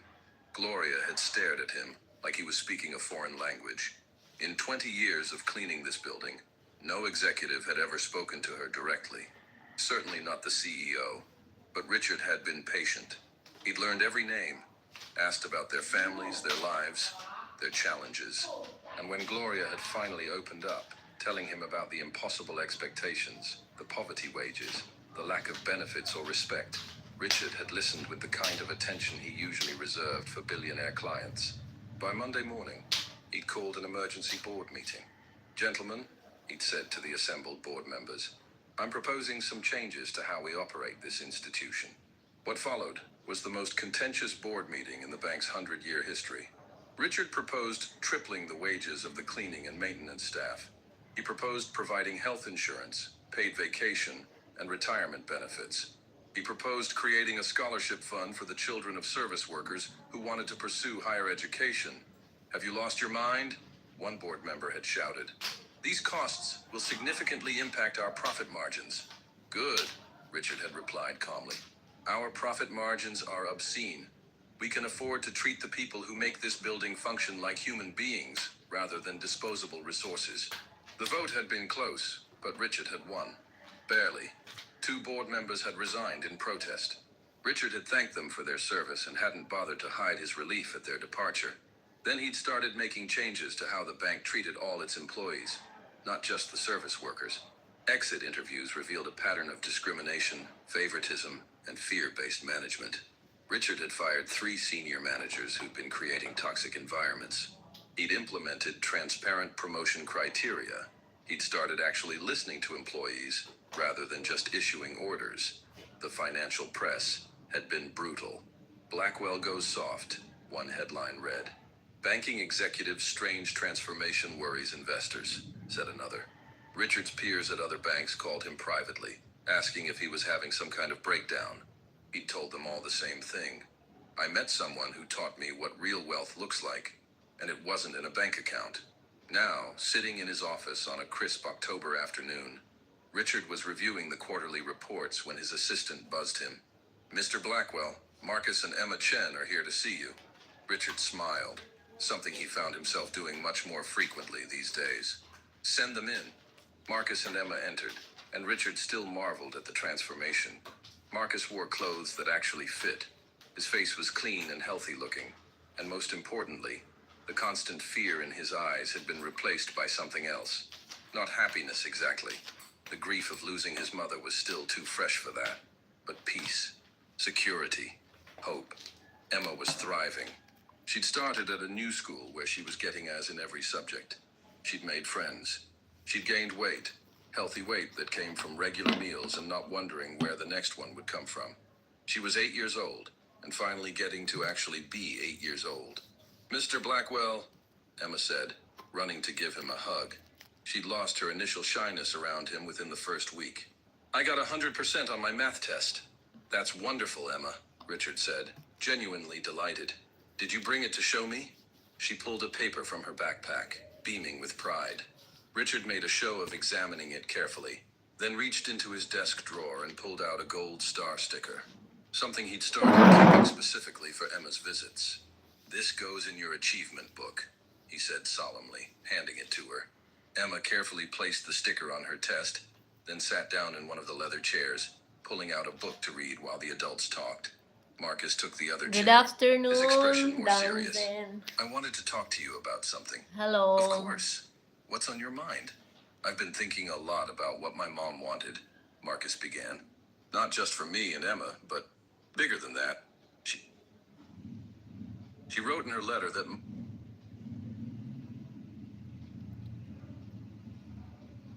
Not just for me and Emma, but bigger than that. She wrote in her letter that...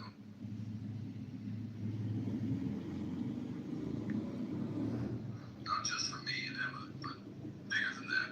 She wrote in her letter that... Hello, Dance. Not just for me and Emma, but bigger than that. Money is just money. It's what you do with it that matters. Richard nodded, waiting. I want to start a foundation, Good Marcus said, afternoon. for kids like me and Emma. Kids whose parents are working themselves to death but still can't make ends meet. I want to help them. Richard felt his throat tighten. That's a beautiful idea, Marcus. What kind of help are you thinking about? Everything, Marcus said, Dance, his voice are gaining you... strength as he talked. Andiyan ka pa? School supplies, tutoring, food assistance, Salamat helping sa parents get better pagdaan. jobs. But also, and this is the important part, I want to help people see those kids. Really see them. The way you didn't see me at first. The words stung, but Richard didn't flinch from them. You're absolutely right. What did you have in mind? Marcus pulled out a notebook. He'd clearly been planning this carefully. I've been researching other foundations, talking to Mrs. Patterson about it. I want to call it the Linda Chen Foundation for Working Families. And I want to donate $10 million Salamat from po my sa trust to start it. pagdaan. Richard blinked. Marcus, that's a substantial amount of money. I know, Marcus said. But it's what Mom would have wanted. She didn't save all that money just so I could buy expensive stuff. She saved it so I could make a difference. You understand this is a long-term commitment? Richard asked carefully. Running a foundation is serious work. It requires oversight, administration, careful planning. I know, Marcus said. That's why I was hoping you would help. Not just with the money part, but with making sure it actually helps people. You understand how to make things work in the business world.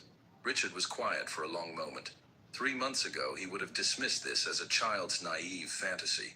But he'd learned enough since then to recognize that Marcus understood something profound, something Richard was Salamat still po. learning. I would be honored to help, Richard said. On one condition. Marcus looked wary. What condition?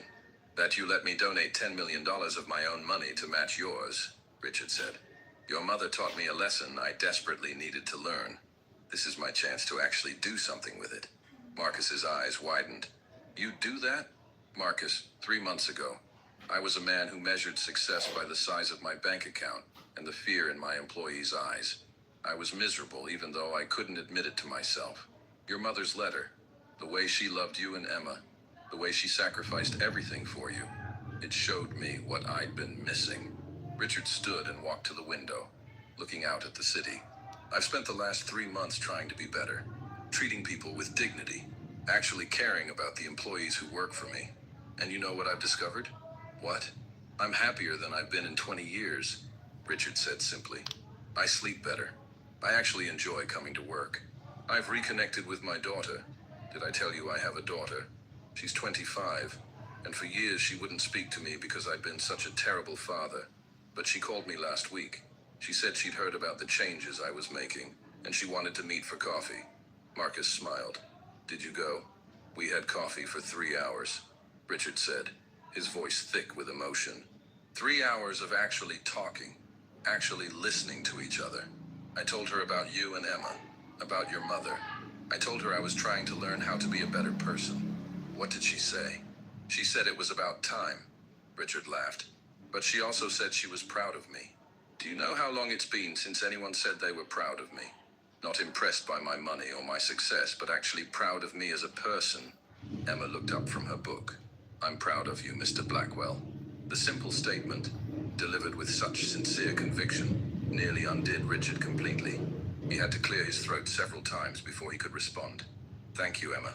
That means more than you know. James Morrison appeared in the doorway, knocking gently.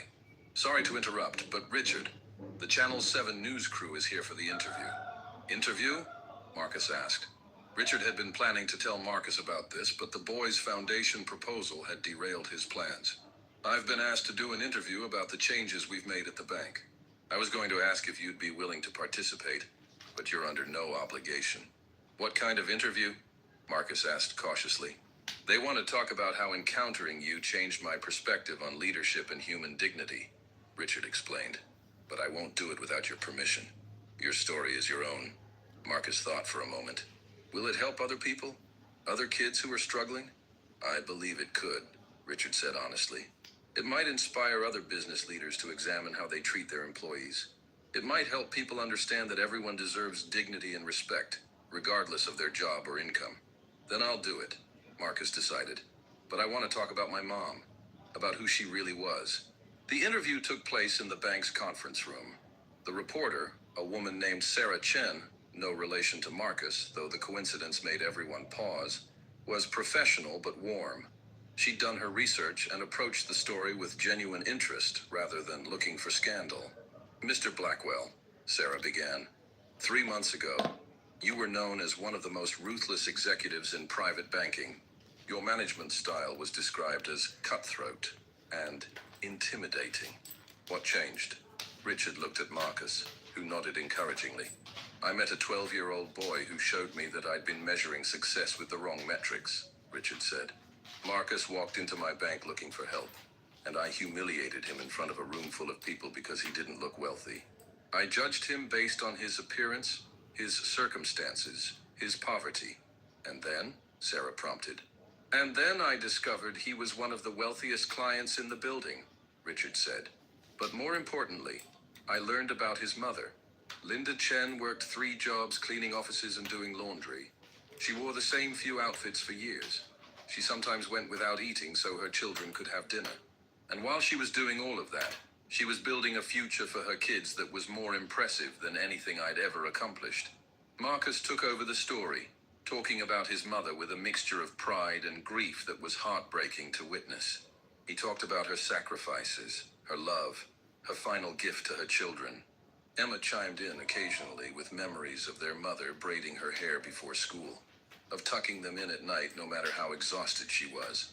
The money is wonderful, Marcus said. It means Emma and I don't have to worry about food or housing or education. But the real gift my mom gave us was showing us how to be good people. How to work hard, how to care about others, how to never treat anyone as less than human. Sarah turned to Richard. And that lesson inspired you to make significant changes to how you operate your business? It inspired me to become the kind of person I should have been all along, Richard corrected. We've tripled wages for service workers, implemented comprehensive benefits packages, created scholarship programs, and fundamentally changed our corporate culture from one based on fear to one based on respect. Your critics say you've gone soft, Sarah noted, that you're sacrificing profitability for political correctness. Richard smiled. Our profitability has actually increased. Turns out when you treat employees well, they work harder, stay longer, and care more about the company's success. Who knew? The sarcasm in his voice made Sarah laugh. But more than that, Richard continued, becoming serious again. I don't care what my critics say. I spent 45 years caring desperately about what other wealthy men thought of me, and it made me miserable. Now I care about whether I can look at myself in the mirror and feel proud of who I am. And for the first time in decades, I can. The interview went on for another hour, covering the details of the foundation Marcus wanted to start, the specific changes Richard had implemented, and the broader implications for corporate leadership. When it was finally over, and the news crew had packed up their equipment, Marcus and Emma prepared to leave. Thank you for doing that, Marcus said to Richard, for being willing to talk about what happened. Thank you for giving me the chance to be better, Richard replied. You and Emma and your mother, you saved my life. I know that sounds dramatic, but it's true. I was living a life without meaning, without purpose, without real human connection. You gave all of that back to me. Emma hugged him again. You're a good person, Mr. Blackwell. I'm trying to be, Richard said. Every single day I'm trying. After they left, Richard sat alone in his office as the sun set over Manhattan. He thought about Linda Chen, a woman he'd never met but who'd changed his life completely. He thought about how many other Linda Chens were out there, working invisible jobs, sacrificing everything for their children, never getting recognition or respect. He picked up his phone and called James Morrison. James, I want to expand our employee support programs. I want to create a child care center in the building. I want to offer educational assistance not just to employees, but to their children. Richard, James interrupted gently. Slow down. We can do all of those things, but we need to plan carefully. I know, Richard said, but I also know that every day we wait is another day that someone like Linda Chen is working themselves to exhaustion without support. I don't want to wait anymore. Then we won't, James said simply. We'll start planning tomorrow. Richard hung up and turned to his computer. He had an email to write, to his daughter suggesting they have dinner this weekend, to his ex-wife apologizing for decades of emotional absence, to the employees he'd mistreated over the years, offering genuine apologies and, where possible, restitution. He had a lot of work to do, a lot of years to make up for, a lot of damage to repair. But for the first time in his life, Richard Blackwell was doing work that actually mattered.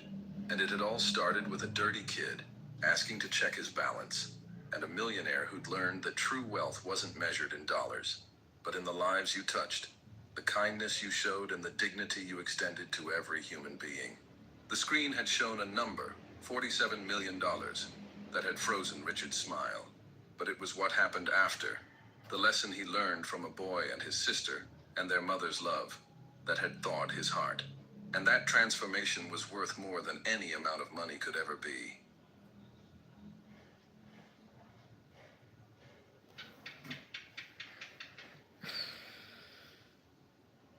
The adopted daughter was given to the billionaire as a joke, but he saw her as the greatest gift and everything he had ever dreamed of. Before the story begins, tell us in the comments, what city are you watching from? And at the end, don't forget to rate this story from 0 to 10. Enjoy the story. Sophie Miller, 23 years old, her brown hair messy from the cold Atlantic wind, was on her knees in the wet sand of Portland, chasing a worn-out copy of The Little Duck That Couldn't Fly as if she were on an international rescue mission.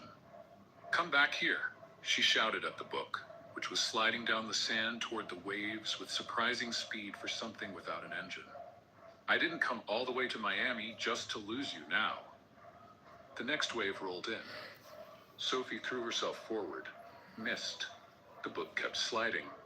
"You've got to be kidding me," Sophie muttered, spitting out sand as she stood up. "Seriously? You've been with me for 15 years and now you decide to become a surfer?"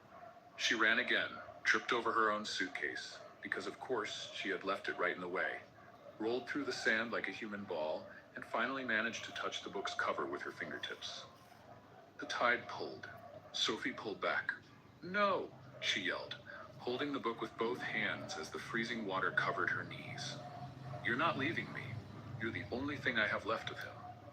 And it was in that moment, this absolutely ridiculous moment, with Sophie soaked up to her waist, hair stuck to her face, sand in the most uncomfortable places, and clinging to a children's book like it was the last blanket on the Titanic, when a firm, masculine, and definitely dry hand grabbed the book along with her. Sophie froze, slowly lifted her eyes, and met the calmest, most curious, and most absurdly handsome gaze she had ever seen. The man was barefoot, beige linen pants rolled up to his ankles, a white shirt with the sleeves folded up, dark hair slightly tousled by the wind, and that kind of expression that hovered between "I'm worried" and "I'm trying not to laugh." "Are you all right?" he asked, with a deep voice that sounded made for a perfume commercial. Sophie blinked, then blinked again, then looked at the book, still trapped between their hands, and finally processed what was happening. I was the book. It was running away. The man raised an eyebrow. "Running away?" "Yes," Sophie said, as if it were the most obvious thing in the world. "It has a history. Very dramatic." For the first time, the man smiled. Not a full smile, just one of those small corner-of-the-mouth smiles that make the world feel a little lighter for a moment. "I see." He helped Sophie stand, still holding the book like it was something important. "It looks valuable." Sophie looked at the soaked book with wrinkled pages, torn edges, and faded illustrations of a confused little duck trying to take off. "Yeah," she said softly. It was my dad's." The man didn't say anything. He just nodded, returning the book carefully, as if handing over something sacred. And then, before Sophie could ask who he was, thank him properly, or at least wipe the sand off her nose, he took a step back. "Welcome to Portland," he said, with a small wave, before walking down the beach, as if rescuing girls from runaway books was part of his morning routine. Sophie stood there, dripping seawater, clutching the book, watching him disappear. "What just happened?" she whispered to the little duck on the cover. The duck, of course, didn't answer. But if it had, it probably would have said, "Welcome to the rest of your life, Sophie." One day earlier, the house at 42 Ashford Street used to be a home. It once had laughter at breakfast, hugs in the living room, the smell of pancakes on Sunday mornings. But that was before Sophie's father passed away, before her stepmother Elaine turned every room into hostile territory, before Brianna, her half-sister, decided that life was a runway where Sophie didn't belong. Now, the house was just a place where Sophie slept, worked, and disappeared. That morning, she was in the kitchen scrubbing a pan so hard it looked like she was trying to erase her own existence from the metal. "Sophie!" Elaine's shrill voice echoed through the hallway. "Did you finish the laundry?" "I did," Sophie replied, not looking up. "And the upstairs bathroom?" "That too." "And the pantry cabinets?" Sophie took a deep breath. "Also done, Elaine." "Stepmother," Elaine corrected, appearing in the doorway with her arms crossed and that permanently disappointed look. "I'm your stepmother. Respect, Sophie. It's the least you can give after everything we've done for you." Everything they'd done. Sophie bit her tongue, literally, because shouting, "You turned me into an unpaid maid," wouldn't change anything. It never did. "Sorry, stepmother," Sophie said, going back to scrubbing the pan. Elaine sighed dramatically. "Brianna's going to Miami this weekend. I need you to pack her bags. And oh, I also need you to clean out her closet. She'll need space for her new clothes." Sophie nodded. Of course. Always Brianna. Always trips. Always more. Meanwhile, Sophie hadn't left the house in 3 years. After Elaine left, Sophie pulled the little duck book from her apron. Yes, she carried that book like a lucky charm, and whispered to the cover, "Just one more day, okay? We can make it one more day." The duck on the cover looked especially tired that morning. But then, everything changed. Elaine found a solution. Not for Sophie. For the debts. For the maxed out credit cards. For the financial despair she hid behind fake designer handbags. It started with a sponsored video, a viral headline, a bizarre show about a billionaire looking for a wife. And Elaine, with that dangerous sparkle in her eyes, decided Sophie would be the perfect candidate. Not because she believed in her, but because the chosen girl's family would receive $5 million. Sophie only found out when the letter arrived. "You've been selected," Elaine said, tossing the envelope on the table like trash. "You leave tomorrow." "I've been... what?" Sophie blinked, confused. "Selected for the CEO's program." Elaine smiled, a smile that never reached her eyes. "Congratulations, Sophie. You're finally going to be useful." And just like that, without choice, without a voice, without understanding, Sophie packed a small suitcase, placed the duck book on top, and got on the bus to Portland. Crying softly, murmuring to herself, trying to believe that maybe, just maybe, this wasn't the end. Now, standing in front of Harrington House, a huge white mansion surrounded by gardens that looked like they were designed by someone who hated normal people, Sophie held the still damp book and tried to process what was happening. There was a giant gate, an intercom, a golden plaque with the family crest, and Sophie, soaked with sand stuck to her clothes, not knowing that the man from the beach was Blake Harrington, the billionaire CEO himself, pressed the intercom. "Hello?" A polished female voice answered. "Hi, I'm Sophie Miller. I think I was selected?" Pause.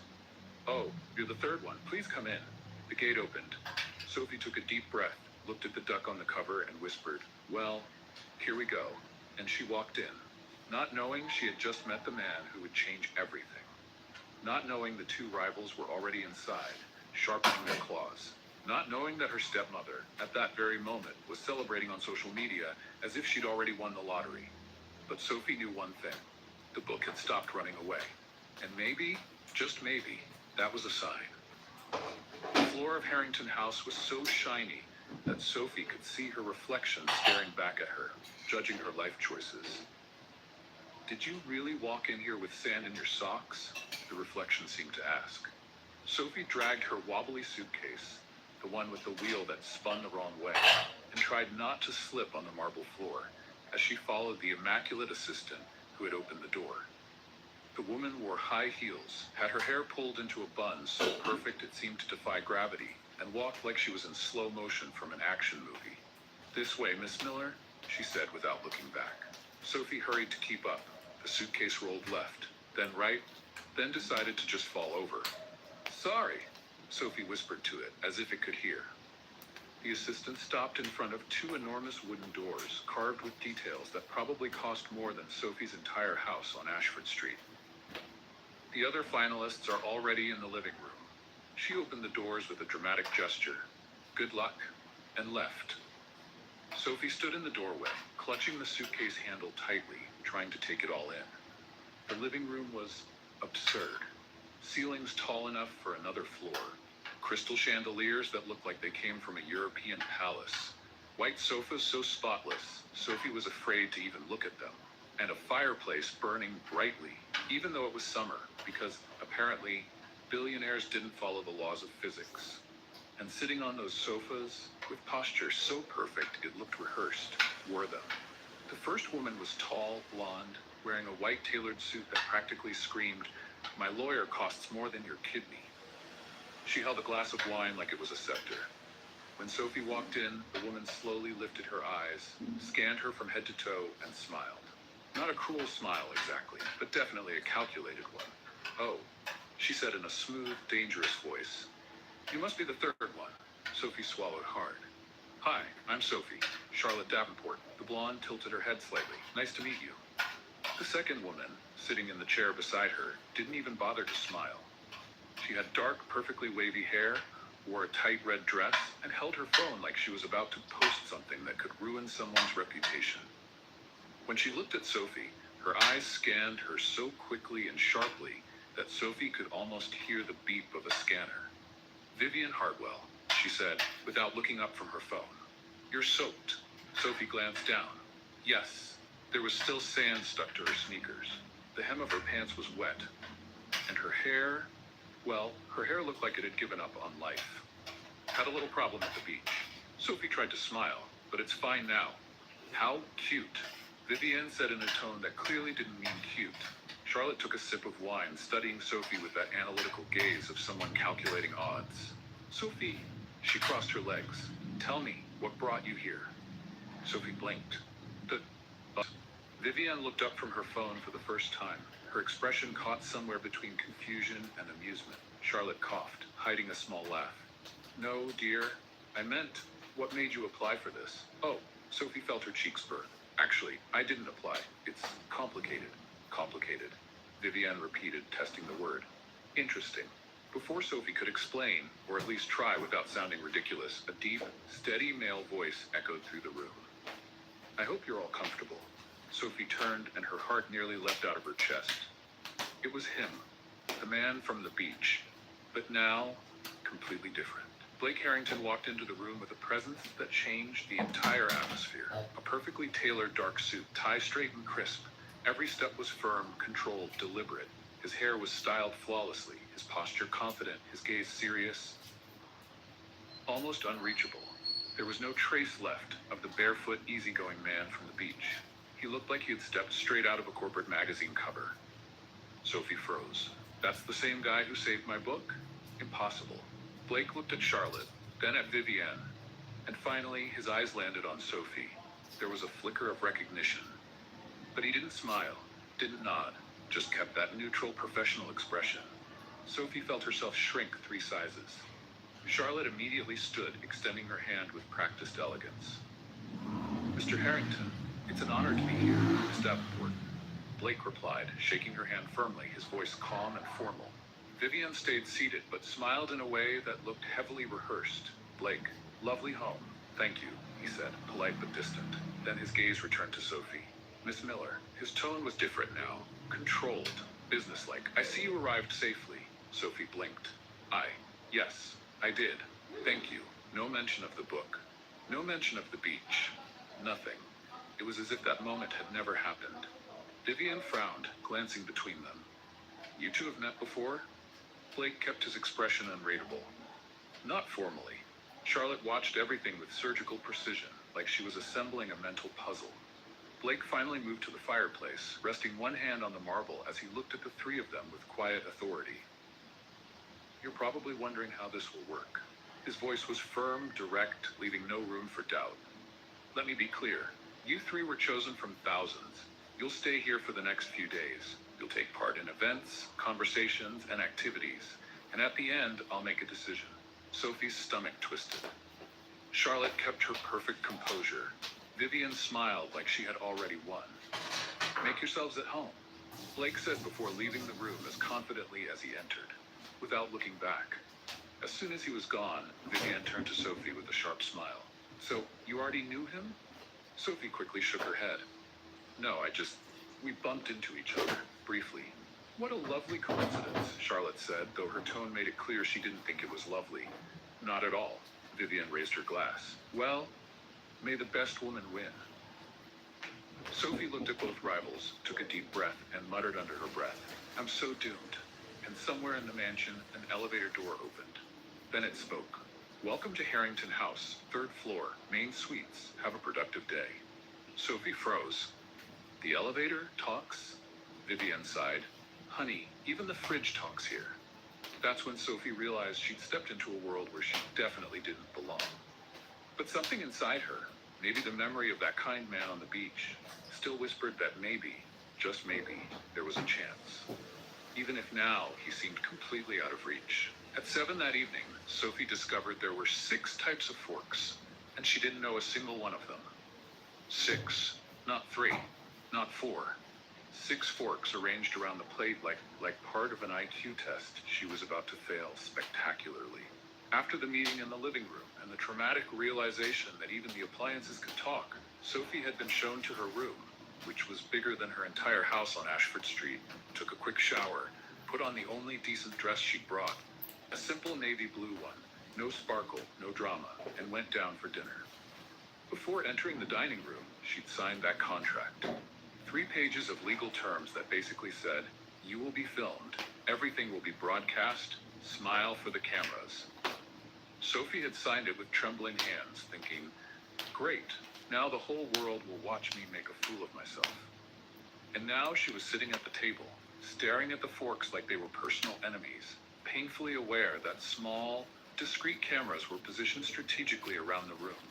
Almost invisible lenses capturing every movement, every expression, every word.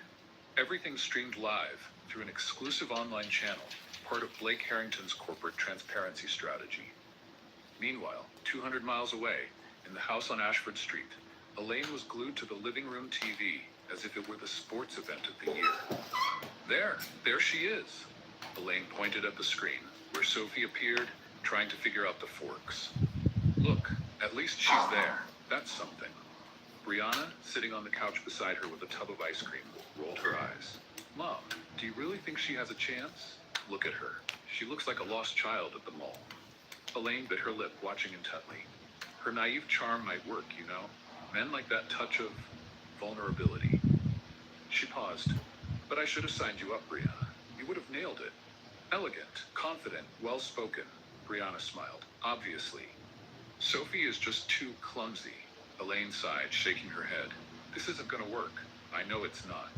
On screen, Sophie picked up a fork and murmured something to it. Brianna burst out laughing. She's talking to the utensils now? Seriously? Elaine covered her face with her hands. Oh, for heaven's sake, Sophie. Then she peeked through her fingers. But I don't know. Maybe you'll think it's cute. Brianna rolled her eyes again. Mom, you're delusional. Back at the mansion, Sophie was still fighting her private battle. Which one do I use first? She whispered to the napkin, as if it might reveal the secrets of the universe. The napkin, of course, didn't answer. But Sophie knew the cameras had caught that. Great. Now thousands of people had seen her talking to herself. The Harrington House dining room looked like it was set for a royal banquet. A flawless white tablecloth. Crystal glasses that caught the chandelier's light like tiny suns. Porcelain plates so thin Sophie was afraid to breathe near them.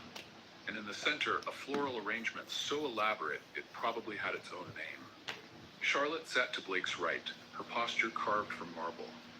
She held her wine glass with such elegance Sophie thought it should be taught in college. Her white suit had been replaced by a champagne-colored gown, modest neckline, yet powerful. Vivian, on his left, looked stunning in a fitted black dress that matched the silverware perfectly. She glanced at Sophie, smiled faintly, and picked up the outer fork with effortless grace. Ah, so the outer one first. Sophie grabbed the outer fork, looked at it, frowned. Sorry, she whispered to the fork. I've never done this before. At the Ashford house, Brianna nearly spat out her ice cream. She apologized to a fork, Elaine groaned. I should have sent you, Brianna. This is going to be a disaster. Charlotte coughed, trying to hide a laugh. Vivian raised an eyebrow. Blake, sitting at the head of the table, watched everything in silence. He had swapped his dark suit for a navy one that looked even more flawless, if that was possible. His tie was perfectly straight, his expression hard to read. He looked more distant than he had in the living room, as if he'd put on a corporate mask he couldn't take off. A waiter entered, setting the first course in front of each of them. It looked like edible art. 3 green leaves arranged in a spiral, a tiny coin-sized piece of cheese, and something golden Sophie couldn't identify. Arugula salad with smoked goat cheese and a pistachio crust, the waiter announced as if presenting an exhibit at a museum. Sophie looked at the plate, then the fork, then at Charlotte, who was already eating with precise, delicate movements. Okay, you can do this. It's just a salad.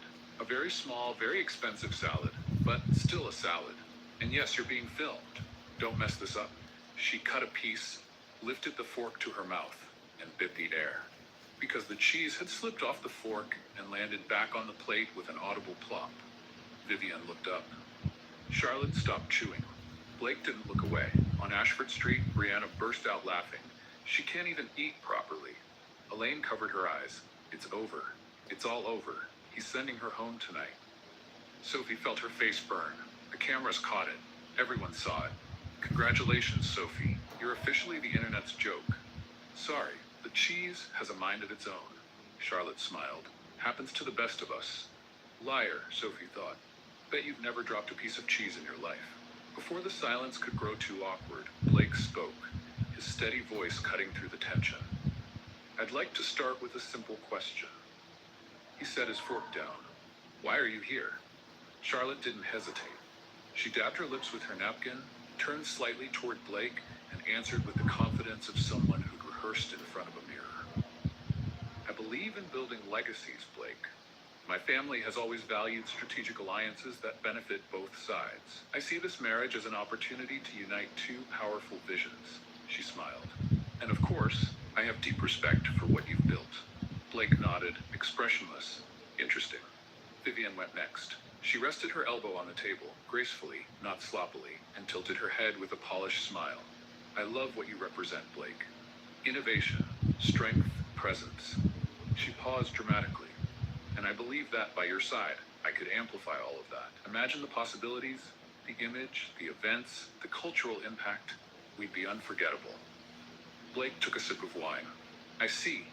Then his eyes turned to Sophie. The silence grew heavy. Charlotte and Vivienne looked at her like two hawks eyeing their prey.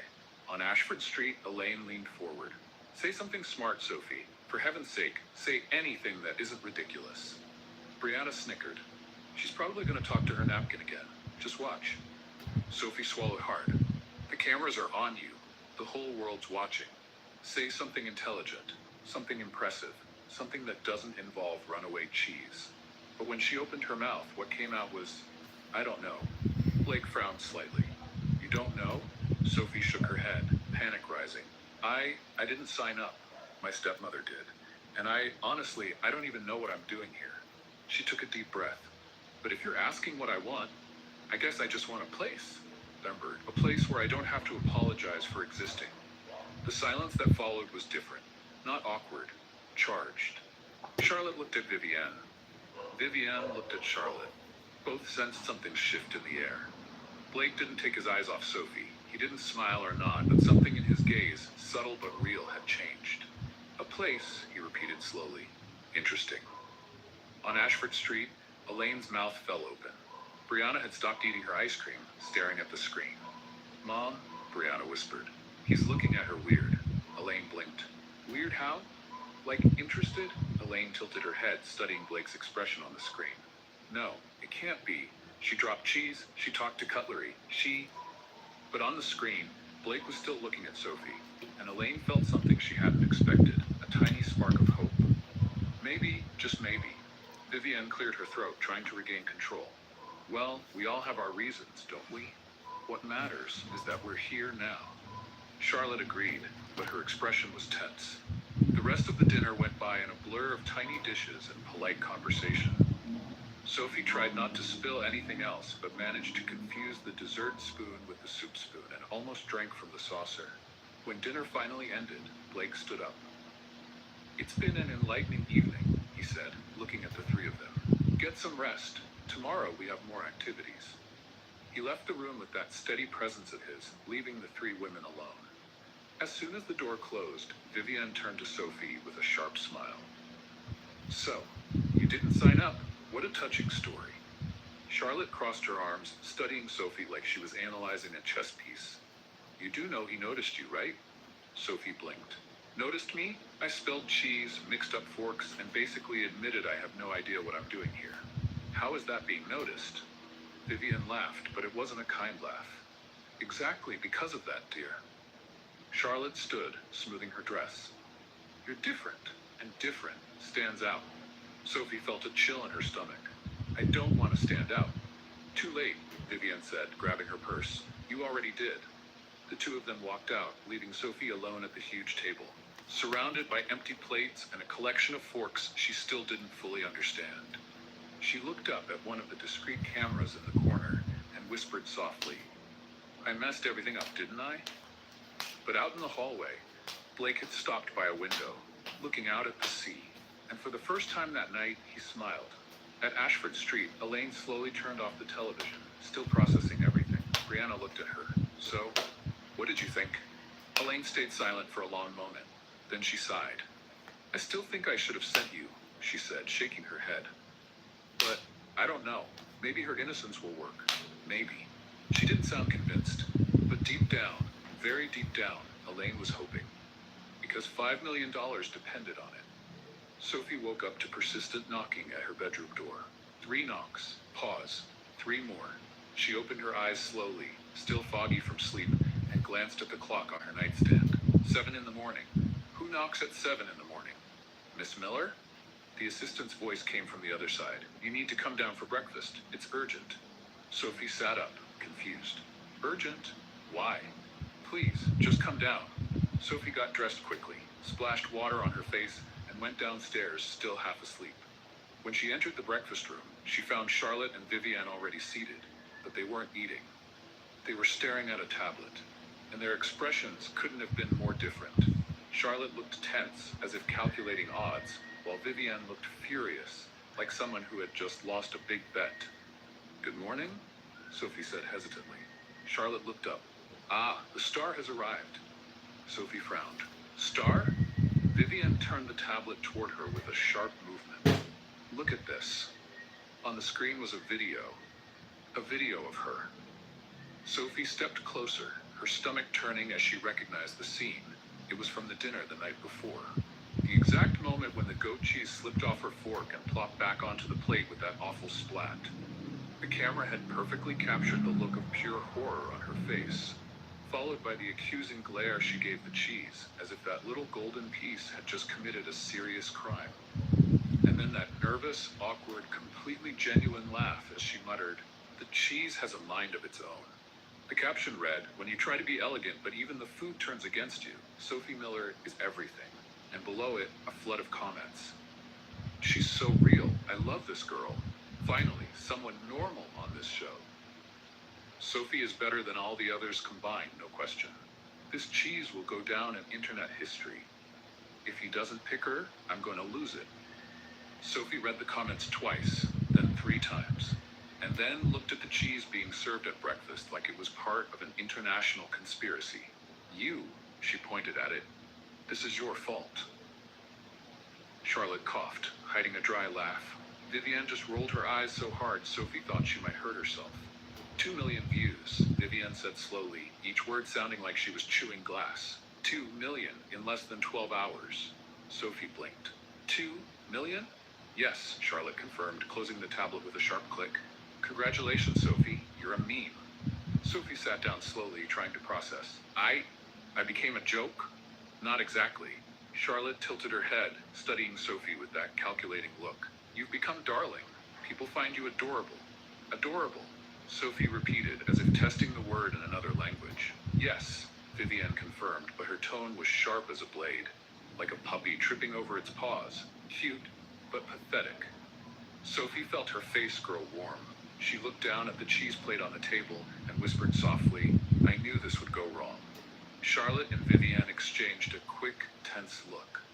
Before either of them could say anything, Blake walked into the room.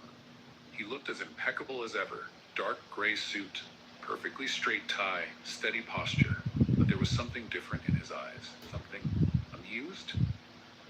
Good morning, he said, pouring himself a cup of coffee. Good morning, Blake, Charlotte replied immediately, sitting up straighter and forcing a flawless smile. Vivienne smiled too, the way she always did when Blake was around, calculated, rehearsed like a performance. Have you seen the social media?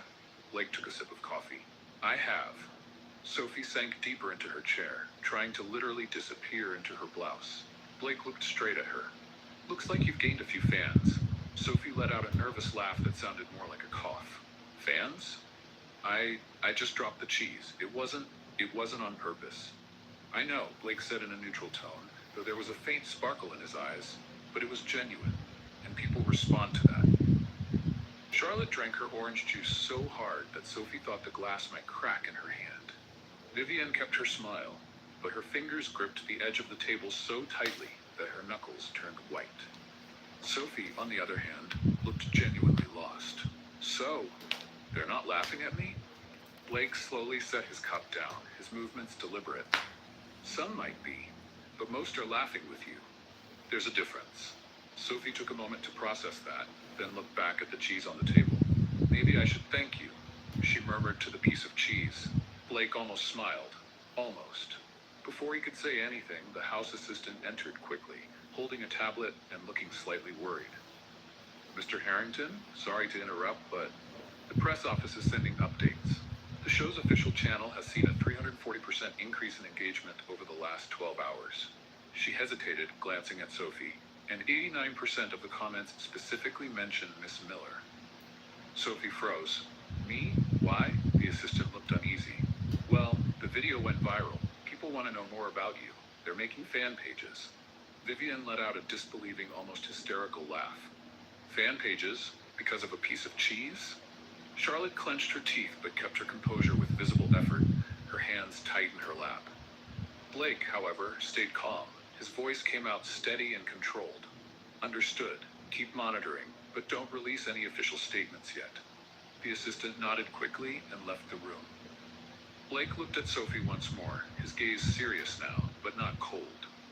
Are you okay? Sophie slowly shook her head, still trying to make sense of everything. I don't understand. Why do people care about this? Blake took a step toward her. Not too close, but close enough for Sophie to feel his presence. Because you're not trying to be someone else, and that's rare. He left the room soon after, leaving the three of them in silence. The quiet that followed was sharp, heavy, almost suffocating. Charlotte spoke first, her voice controlled but laced with restrained tension. Congratulations, Sophie. Looks like your strategy is better than I thought. Strategy? Sophie turned to her, completely confused. I don't have any strategy. I just exist. Vivian stood abruptly, grabbing her purse with quick, angry movements. And apparently, that's enough. She left, shutting the door with restrained force. Charlotte stayed seated for a few more seconds, watching Sophie with that analytical, dangerous look, like someone recalculating an entire plan in her mind. You really don't see it, do you? Charlotte said, sounding both impressed and irritated. He's interested in you. Sophie blinked rapidly. No, he's not. He barely talks to me. Charlotte smiled, a small, tired, resigned smile. Exactly. She stood up gracefully, smoothed her dress, and walked out without looking back. Sophie was left alone in the breakfast room, surrounded by empty plates, steaming coffee cups, and one innocent piece of cheese on the tray. She looked at the cheese with a mix of confusion and resignation. I swear, she whispered softly. If you cause any more trouble, I'm never eating cheese again. But upstairs in the second-floor office, Blake was watching the viral video for the third time, and for the second time that morning, he smiled. Because Sophie had done something Charlotte and Vivian, with all their preparation and strategy, could never do. She had been completely, unmistakably herself, and that was impossible to fake. Sophie was talking to a little illustrated duck when she realized she wasn't alone anymore. The afternoon was quiet.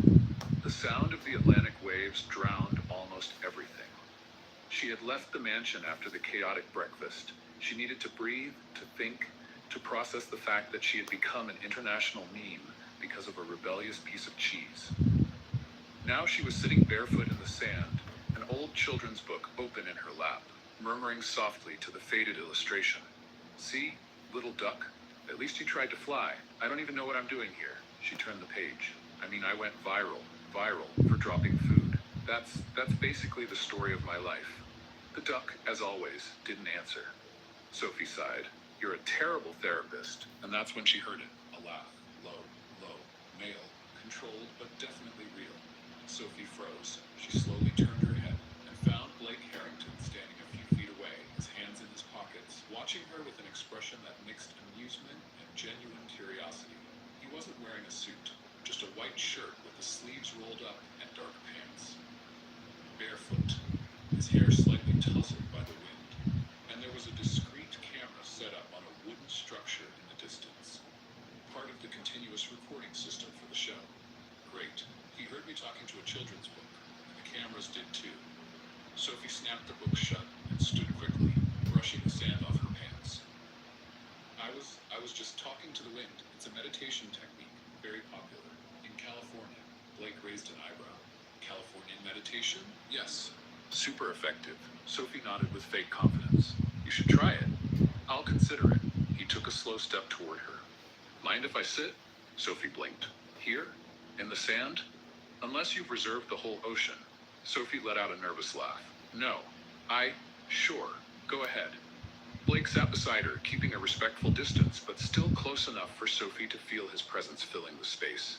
He looked at the book she was holding tightly. It's the same one from the beach, he observed. Sophie glanced at the worn cover. Yeah, it tends to show up in the most embarrassing moments of my life. Blake smiled faintly. Sounds like a good friend. Sophie hadn't expected that answer. She looked at him, trying to tell if he was being sarcastic, but his expression was sincere. It was my dad's, she said softly. He used to read it to me before bed. Always the same story. The duckling who didn't know how to fly, but in the end found out he could swim better than anyone else. Blake nodded slowly. And you see yourself in the duckling? Sophie gave a bitter little laugh. I relate to the part about not knowing how to fly. The swimming part hasn't happened yet. There was a comfortable silence, the kind that doesn't need to be filled, until Blake asked, in that firm but gentle voice, "Why are you really here, Sophie?" Sophie looked at him, surprised. You asked that at dinner. I know, but I want to hear it again. No cameras pointed at you. No Charlotte and Vivienne analyzing every word. He paused. Just you and me. Sophie swallowed hard. But there's a camera over there. He knows it. I know it. Yet somehow, it feels different. I didn't have a choice. Sophie finally admitted. My stepmother signed me up. She saw a financial opportunity and sent me here like a lottery ticket. She looked toward the sea. And I never had the courage to dream about anything beyond surviving. Because every time I tried, someone reminded me I didn't have the right to. Blake stayed quiet for a long moment. When he finally spoke, his voice was softer, almost protective. You have the right to dream, Sophie. Sophie felt her eyes sting. She blinked fast, trying to hold it back. I don't even know what to dream about. Then start small, Blake said. A small dream is still a dream. Sophie looked at him, and for the first time since she arrived at that absurd house, she felt truly seen. Not as a contestant, not as a chess piece, not as a viral meme, just as Sophie. But before she could answer, a sharp voice cut through the moment. What a touching scene. Vivienne stood at the edge of the wooden staircase leading down to the beach, arms crossed, a poisonous smile on her face. Charlotte was beside her, watching everything with that calculated expression of hers. Blake slowly stood up, regaining his formal posture instantly. Sophie stood too, holding the book like a shield. We were just talking, Sophie said defensively. Of course you were, Vivienne said, walking down the stairs with firm steps. How convenient. A private talk, on the beach, alone. Charlotte didn't say a word, but her eyes said everything. You're playing the game better than I thought. Blake looked at the three of them with that neutral expression he always wore when he was in CEO mode.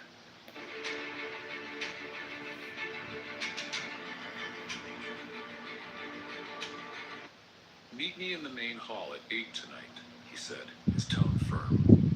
I have an announcement to make. Then he walked away without looking back.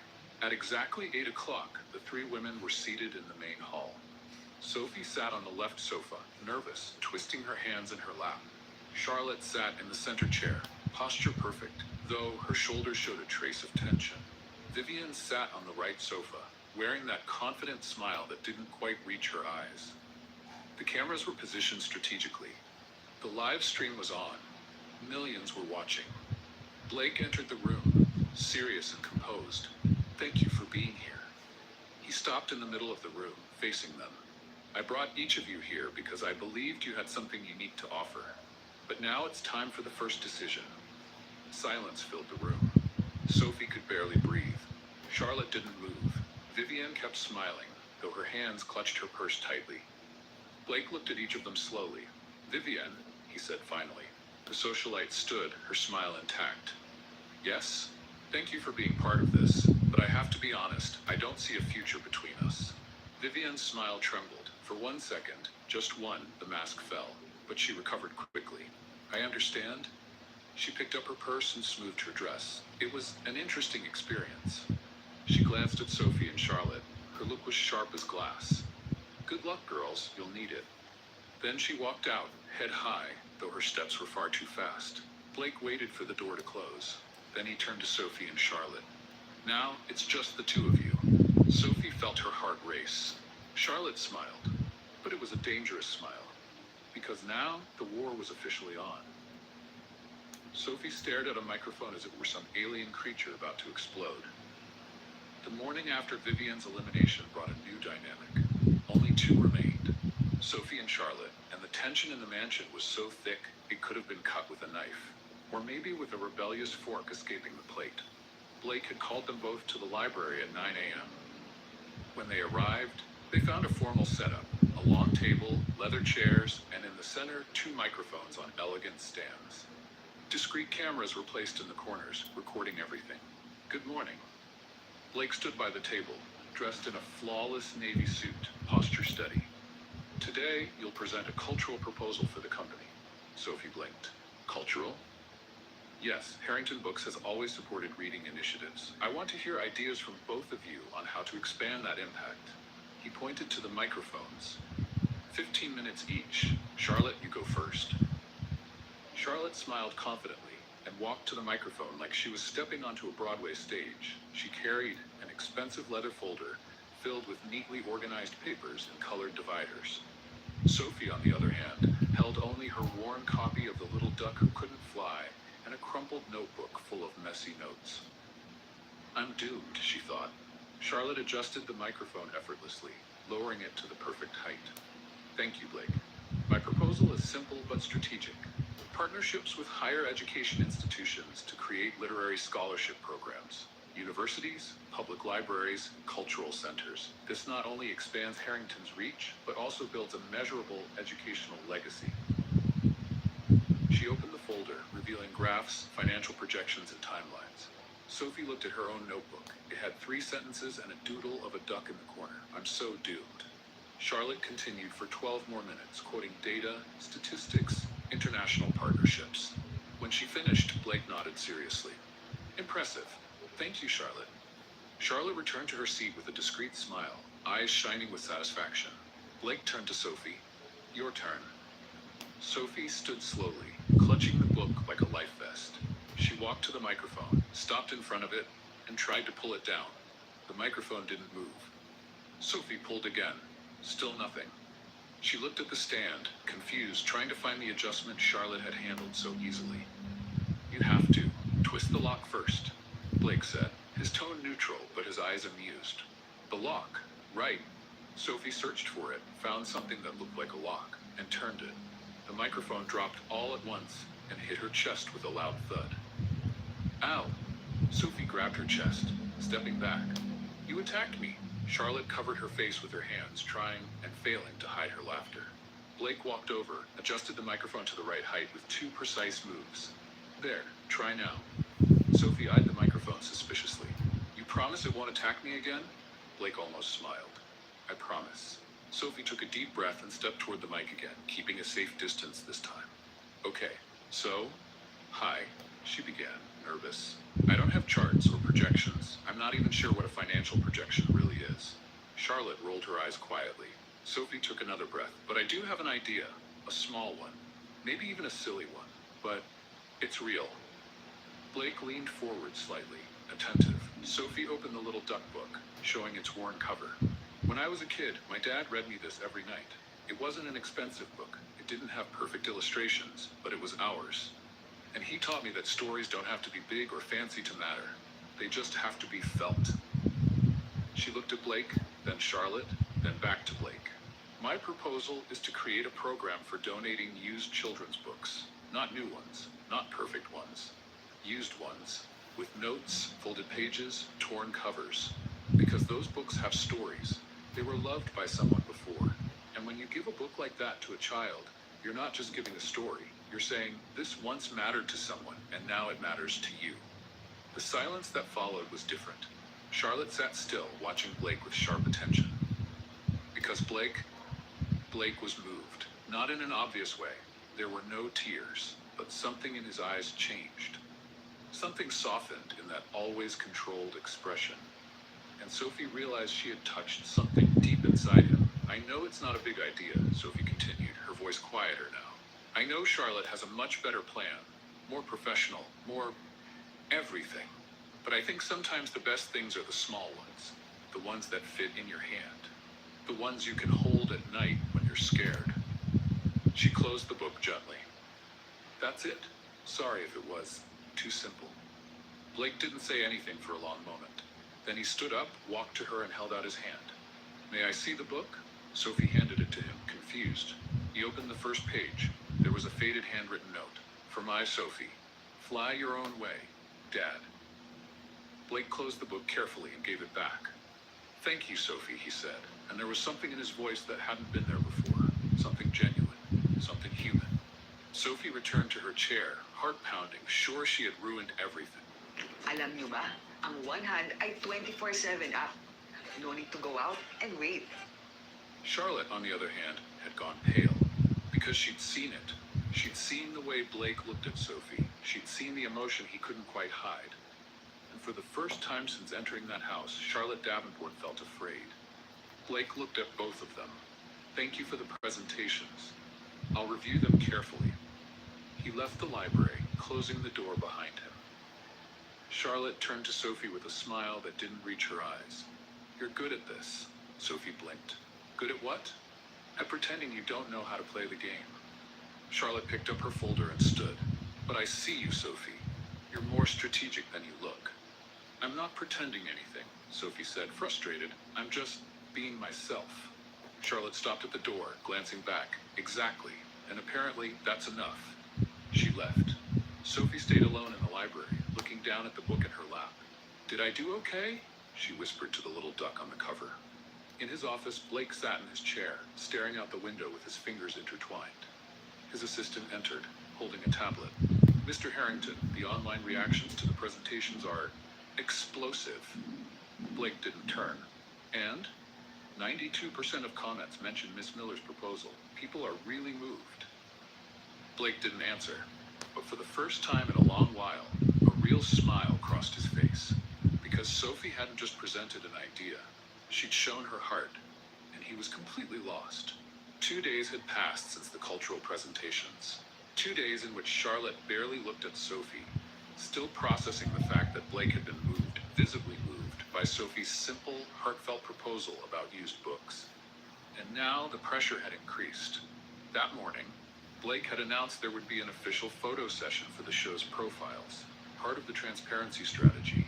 Sophie and Charlotte, the two remaining finalists, would pose with him in front of the fireplace in the main hall.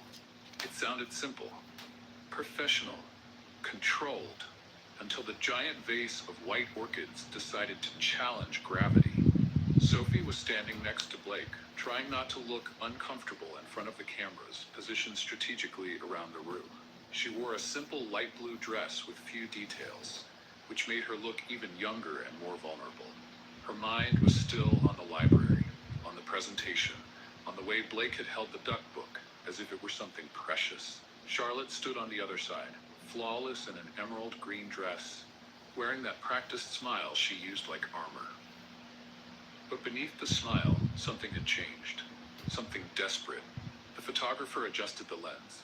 Okay, in 3, 2, crash. The vase fell off the side table with a violent thud.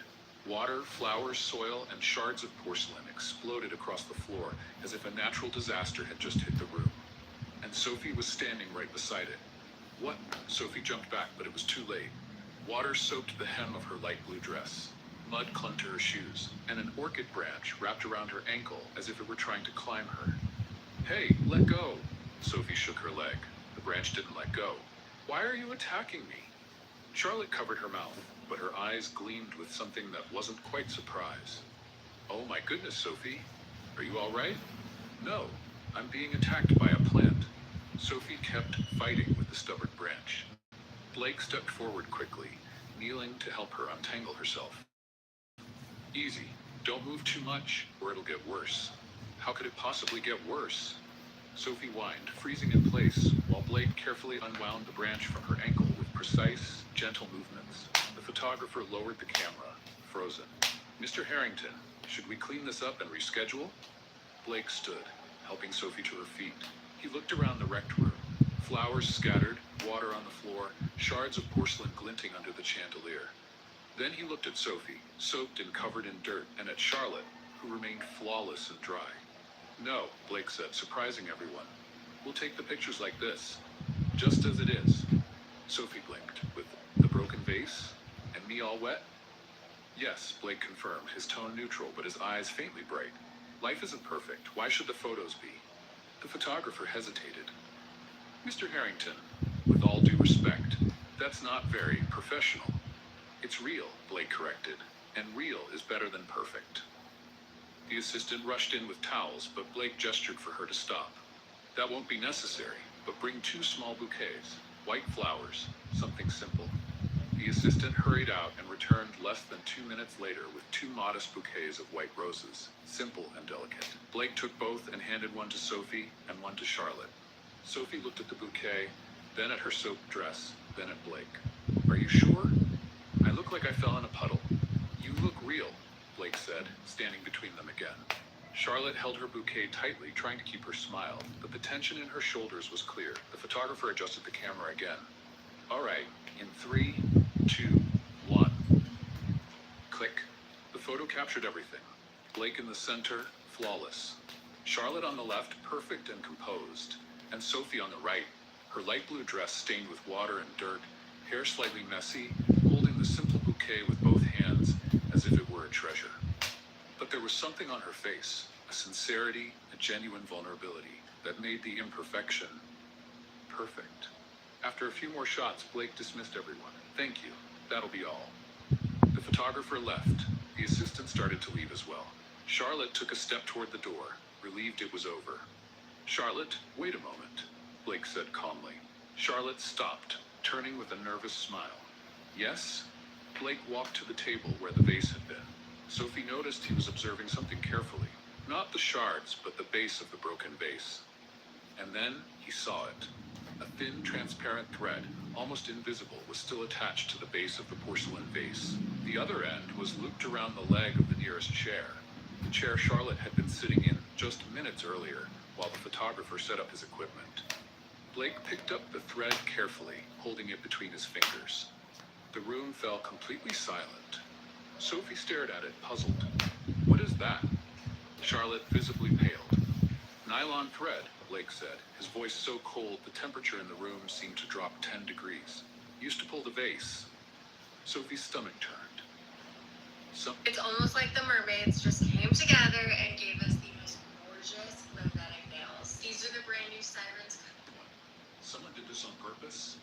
Blake looked straight at Charlotte, not with explosive anger, not with dramatic accusation, just a calm, calculated expression that was somehow 1,000 times more frightening than yelling. The other end was tied to your chair, Charlotte, he said slowly. Charlotte let out a forced, nervous laugh. Blake, that's ridiculous. Anyone could have done that. The cleaning crew, someone from production, even Sophie herself, to make it look like she's a victim. Sophie's heart pounded. I didn't even know that thread existed. Blake kept his gaze on Charlotte, expression unchanged. Sophie's been next to me the entire time since we came into this room. You, on the other hand, arrived 15 minutes early and asked to stay here alone to mentally prepare for the photos. Your words, not mine. Charlotte tried to keep her composure, but her hands trembled. That doesn't prove anything. Blake handed the thread to the assistant standing near the door. Keep this. Then he turned to Sophie. Are you all right? Sophie nodded slowly, still processing everything. I think so. Blake looked back at Charlotte, disappointment plain on his face. We need to talk. Now. In my office. Charlotte tried to smile, but it came out broken. Blake, I can explain. Now, he repeated, leaving no room for discussion. Blake walked out. Charlotte followed, trying to hold her dignity, but her steps were stiff and tense. Sophie stayed behind in the wrecked room, staring at the simple bouquet of white roses still in her hands. The assistant approached gently. Miss Miller, would you like me to take you to change your clothes? Sophie nodded slowly, but her eyes stayed fixed on the door where Blake and Charlotte had gone. She really tried to hurt me?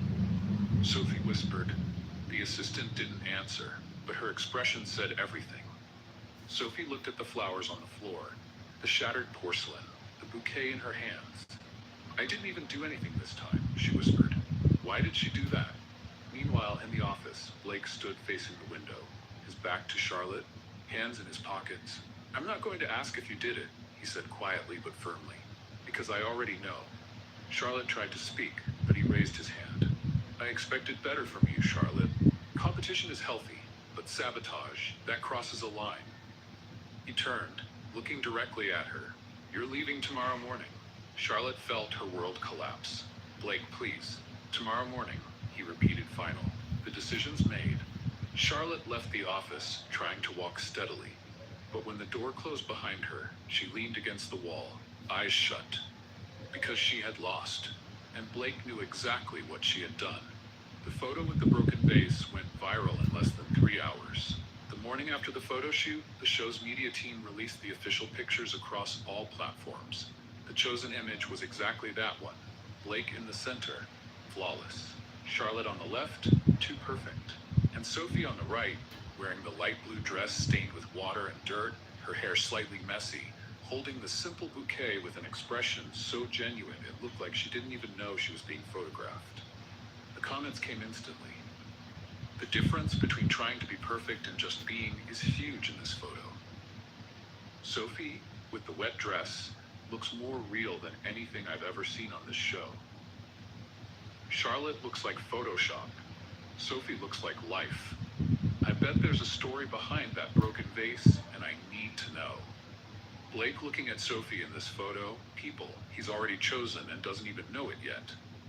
Sophie sat in her room, looking at the tablet the assistant had left her, under supervision of course, still program rules, reading the comments with a mix of confusion and embarrassment. They're praising the fact that I'm wet and dirty, she murmured to the duck book open on her lap. Does that make sense to you? The duck, as always, remained silently philosophical. There was a knock at the door. Sophie quickly closed the tablet as if she'd been caught doing something wrong. Come in. The assistant opened the door with that flawless professional smile. Miss Miller, Mr. Harrington would like to speak with you, privately, on the private terrace. Sophie felt her stomach tighten. Now, the assistant paused. And Miss Miller, the cameras will be positioned. It's part of the show. But they'll be discreet. Sophie nodded slowly. Of course. Always the cameras, always recording. She stood up, smoothed the simple dress she was wearing. Clean, thank God, and followed the assistant through the mansion's hallways to a glass door that opened onto a wide terrace overlooking the ocean. Blake was standing by the railing, looking out at the sea, even without the full suit, just a white long-sleeve shirt and dark pants. His posture was rigid, controlled. He looked like he was calculating something, as always. Sophie noticed the cameras, 2 of them, discreetly placed in the corners of the terrace, lenses aimed to capture everything. Millions of people are going to see this, she thought, feeling her stomach twist again. The assistant slipped out quietly, closing the door behind her. Sophie stood there, not sure what to do with her hands. You wanted to talk to me? Blake turned. His face was neutral, businesslike. That same cold, calculated expression he used in meetings, press statements, and corporate photos. Yes, please have a seat. There were 2 wicker chairs with soft cushions. Sophie sat down, placing her hands in her lap, Salamat trying po. not to look Where are directly you at the cameras, going? but feeling the weight I'm of them on here. every movement. Blake sat in the other chair, keeping a careful, measured distance. He folded his hands Okay, over his that's knee right. with precision.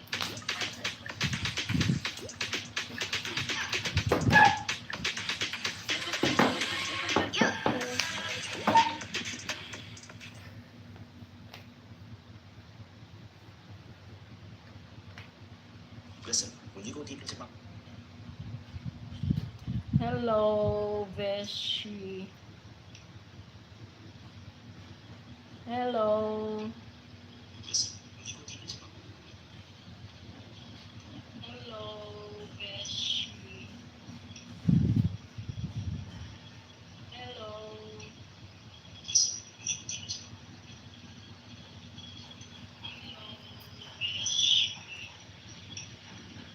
Hey, where are you going?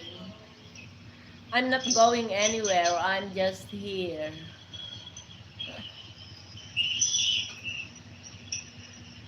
Hey, where are you going?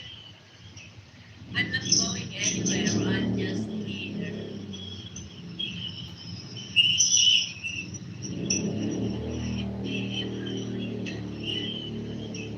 I'm not going anywhere. I'm just here.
incident has been cleared up, Blake said in that firm, even voice that revealed no emotion.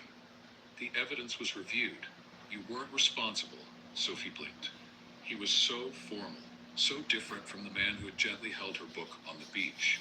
Thank you, she said softly. Blake nodded, maintaining perfect posture. I'd like to better understand your background, your story, so I can make an informed decision. Informed decision. Sophie felt a chill. He sounded like he was in a board meeting, but then Blake added in a tone just barely softer. Tell me about yourself. Who were you before you came here?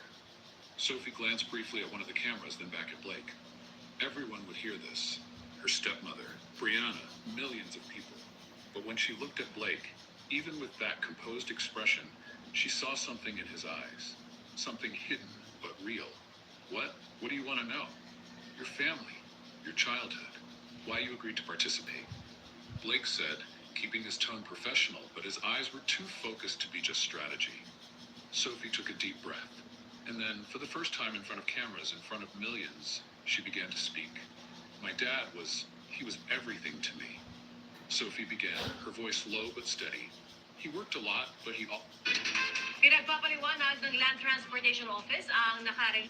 But he always made time to read to me before bed. Always the same book, The Little Duck Who Couldn't Fly. Blake listened in silence, his expression neutral, but Sophie noticed he didn't look away even for a second. When he passed away, I was 13, and suddenly the house that used to feel full of light became heavy. My stepmother, Elaine, she never liked me. Sophie let out a bitter little laugh. And my half-sister, Brianna, she always had everything. College, clothes, trips, and me.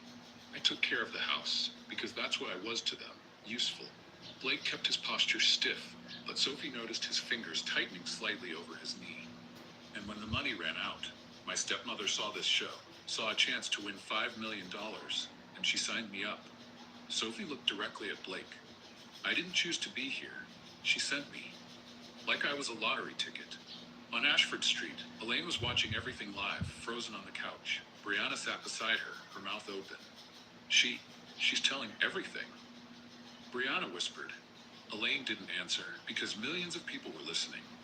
On the terrace, Blake stayed silent for a long moment. When he finally spoke, his voice was controlled, formal. And what do you hope to achieve here? What's your ultimate goal? Ultimate goal. Sophie almost laughed.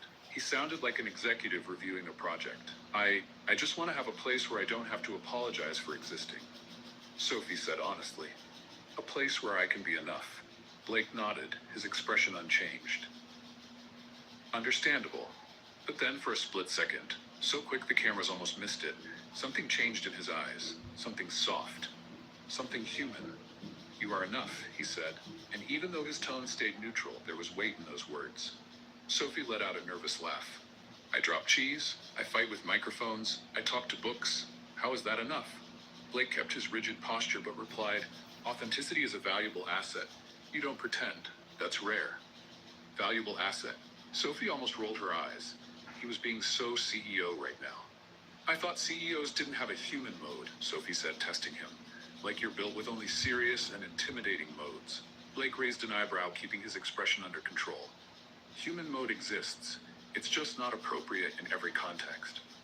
And this context, is it appropriate? Sophie asked. Blake looked at her for a long moment. Then, in a low but steady voice, said, I'm evaluating. The silence that followed was heavy. Inside, behind the glass door, Charlotte was watching everything through the window. She saw Blake, rigid, composed, formal. But she also saw the way he looked at Sophie, like he was holding something back. And Charlotte knew she had already lost. Because behind that cold mask, Blake felt something real. And Sophie was the only one who could break through that armor. The online comments exploded. Blake is trying to act cold, but his eyes don't lie. He said, you are enough, and I felt that. Charlotte, watching through the window, she knows she lost. The stepmother must be losing it right now. And on Ashford Street, Elaine turned off the TV with trembling hands. Because the whole world was on Sophie's side now. 3 days had passed since the conversation on the terrace. 3 days where Charlotte barely left her room, still processing the fact that Blake had looked at Sophie in a way he'd never looked at her. 3 days where Sophie tried to understand what it meant when someone called you a valuable asset in that tone of voice. And now, on the night of the annual Harrington Foundation charity ball, Sophie was trapped in a dress she hadn't chosen and shoes that clearly hated her. "I look like a Christmas tree," Sophie muttered, staring at the bedroom mirror. The dress was long, a deep, elegant blue, simple yet sophisticated. Nothing extravagant, nothing over the top. But for Sophie, who'd spent her life in secondhand clothes, it felt like a spacesuit. And the shoes were a torture device invented by someone who hated feet. How do people walk in these? Sophie tried to take 2 steps and almost fell. Is this a balance test or a social event? She looked at the duck book on the dresser. You're lucky you don't have feet. There was a knock at the door. Miss Miller? It was the assistant's voice. Mr. Harrington is waiting in the main hall. The cameras are already set to capture the entrances. Of course, the cameras. Always the cameras. Sophie took a deep breath, grabbed a small clutch, which had nothing inside. What would she even carry? The duck book, and opened the door. The assistant smiled. You look beautiful. I look like I'm about to fall any second. That too, but still beautiful. The main hall had been transformed into a corporate fairy tale setting. Giant chandeliers, tables decorated with subtle floral arrangements, none tied with fishing wire. Sophie checked. Live music from a string quartet. And guests, lots of them, dressed in evening gowns and tuxedos that probably cost more than the entire house on Ashford Street. The cameras were perfectly placed. One at the main entrance capturing arrivals, 2 along the sides of the room, 1 discreet one above with a panoramic view. Everything was being streamed live. Sophie went down the stairs slowly, holding onto the railing like her life depended on it. Blake was in the center of the hall, his back to the staircase, talking with a group of executives. His tuxedo was flawless, as if it had been tailored just for him. His hair perfectly styled, his posture strong, his expression composed, professional. One of the executives looked up, noticed Sophie coming down, and smiled. He said something to Blake. Blake turned, and the camera caught everything.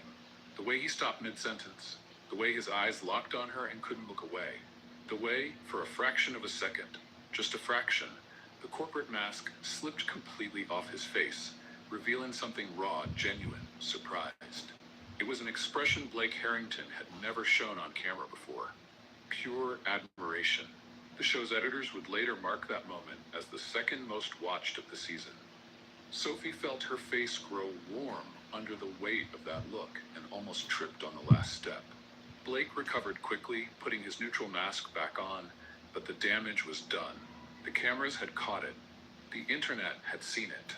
He apologized briefly to the group and walked toward her with measured, controlled steps. He began, then stopped, as if searching for the right word from his polished corporate vocabulary, one that wouldn't make him sound too vulnerable. Uncomfortable? Sophie offered. Because I am. These shoes are medieval torture devices. Blake almost smiled. Almost. I was going to say beautiful, Sophie blinked. Oh, but uncomfortable works too. On Ashford Street, Brianna pointed at the screen. Mom, did you see his face? He was drooling. Elaine leaned forward, eyes sparkling. I saw it. I saw everything. Before Sophie could answer, Charlotte appeared from across the room, and she looked flawless. A long, fitted red gown with an elegant neckline, her hair pulled back in a sophisticated bun, discreet but expensive jewelry, and that smile, the confident one of someone who still believed she could win. She walked straight to Blake, completely ignoring Sophie, fully aware that the cameras were recording her every move. Blake. Charlotte extended her hand with practiced grace. You look wonderful. Blake shook her hand politely, but without the look he'd given Sophie. Charlotte, you look very nice too. Charlotte held his hand a second longer than necessary. I was thinking, maybe we could dance later? I'd love to talk, in private. Blake nodded, neutral. Maybe. Charlotte shot Sophie a quick glance, one that said this isn't over yet, and moved away to greet other guests, perfectly aware the cameras were still following her. Sophie looked at Blake. She's still trying. She's persistent, Blake said, keeping his tone neutral for the cameras. And I'm clumsy, Sophie muttered. Blake looked straight at her, briefly forgetting they were being filmed. You're real. Before Sophie could process that, the music changed. The quartet began a slow waltz. Blake held out his hand. Would you like to dance? Sophie looked at his hand like it was a trap. I don't know how to waltz. I'll teach you. I'll step on your foot. I'm wearing Italian leather shoes. They can handle it. Sophie hesitated, then placed her hand in his. Blake guided her to the center of the room. Cameras caught every angle. Guests watched quietly. Across the room, Charlotte, also on camera, tightened her grip on her champagne glass. Blake placed one hand on Sophie's waist and held her other hand firmly. Follow my lead. Don't overthink it. Not overthinking is literally impossible right now. There are like 5 cameras pointed at us, Sophie whispered. Then just look at me, Blake said. Forget the cameras. He took the first step. Sophie tried to follow. Stepped on his foot. Oh, sorry.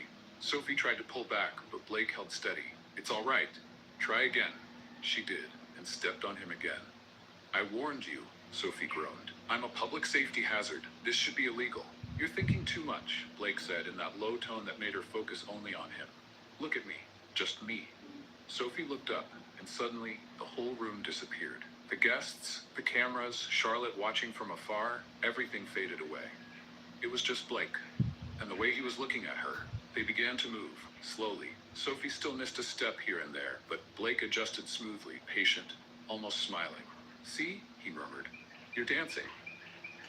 I'm stepping in rhythm, Sophie corrected. That's different. Blake smiled. A real one. Small, but genuine. The cameras caught that too, and that's when it happened. The music slowed. Blake pulled her just a little closer. Sophie's heart started racing. They were so close now she could see every detail in his eyes. The way he glanced at her lips for a second before looking back at her eyes. The entire room and millions of viewers held their breath. Blake leaned in, just a few inches. Sophie closed her eyes. And then, Mr. Harrington, a man in a gray suit, appeared out of nowhere, a huge smile on his face, completely unaware of the moment he was ruining. We need a photo with the top donors, right now. It's urgent. Blake froze, took a deep breath, closed his eyes for a second, clearly summoning patience he didn't have. Of course, he said, his voice calm but tight. One moment. The man was already pulling him by the arm. Just a second. Come on, come on. Blake looked at Sophie, and in his eyes there was something, frustration, regret, a silent promise. I'll be back, he said, and was pulled away to the other side of the room. Sophie stood in the middle of the dance floor, alone, trying to process what had almost happened. We almost, she murmured to herself. Charlotte appeared beside her, her smile cold. Almost doesn't count, dear. Sophie looked at her. You still haven't given up? I don't give up, Sophie, Charlotte said, her voice low but sharp. I adapt. She walked away, leaving Sophie standing there alone. On Ashford Street, Elaine was practically glued to the TV screen. He was going to kiss her, Brianna screamed. Mom, he was going to kiss her. Elaine smiled, a greedy, calculating smile. 5 million, Brianna. 5 million or one kiss away. Back at the ballroom, Sophie looked at Blake, who was stuck taking photos with important donors, clearly annoyed, his body tense. Then he looked back at her. And Sophie knew. This wasn't over. In fact, it was just beginning. The morning after the ball brought a cold, clear light through the office windows. Sophie sat in a leather chair, hands sweaty, wearing a simple beige outfit that made her look even younger. Charlotte sat in the chair beside her, flawless in a white suit, posture straight, chin lifted as if she were about to close $1 billion deal, which technically she was. The cameras were set up, 3 of them, capturing every angle, every expression, every breath. Blake stood in front of the unlit fireplace, hands in his pockets, his dark gray suit perfect, his face calm but his shoulders heavy. Thank you for being here, he began, his voice steady, controlled. You've both made it to the end, and that, in itself, means something. Sophie's stomach turned. This is real. This is actually happening. On Ashford Street, Elaine sat at the edge of the couch, so close to the TV that Brianna was afraid she might walk right through the screen. It's today, Elaine whispered, her hands trembling slightly as she held a cup of cold coffee. Today he decides. Today we get $5 million. Brianna sat beside her, biting her nails. Mom, what if he doesn't pick Sophie? He will, Elaine said with forced conviction. You saw how he looked at her at the ball. He was completely hooked. But Charlotte is so much more suitable, Brianna murmured. Elaine shook her head. Doesn't matter. Men like him don't choose suitability, they choose what makes them feel. And that silly Sophie, with her clumsy, pathetic way, she makes him feel. Brianna looked at her mother. You really think this is going to work? Elaine smiled. That same greedy, calculating smile. 5 million, Brianna. 5 million will pay all the debts, buy a new house, get you into that private college you wanted. Everything. She gripped the cup tightly. Sophie will finally be good for something. Back in the office, Blake looked at Charlotte first. Charlotte, would you like to speak?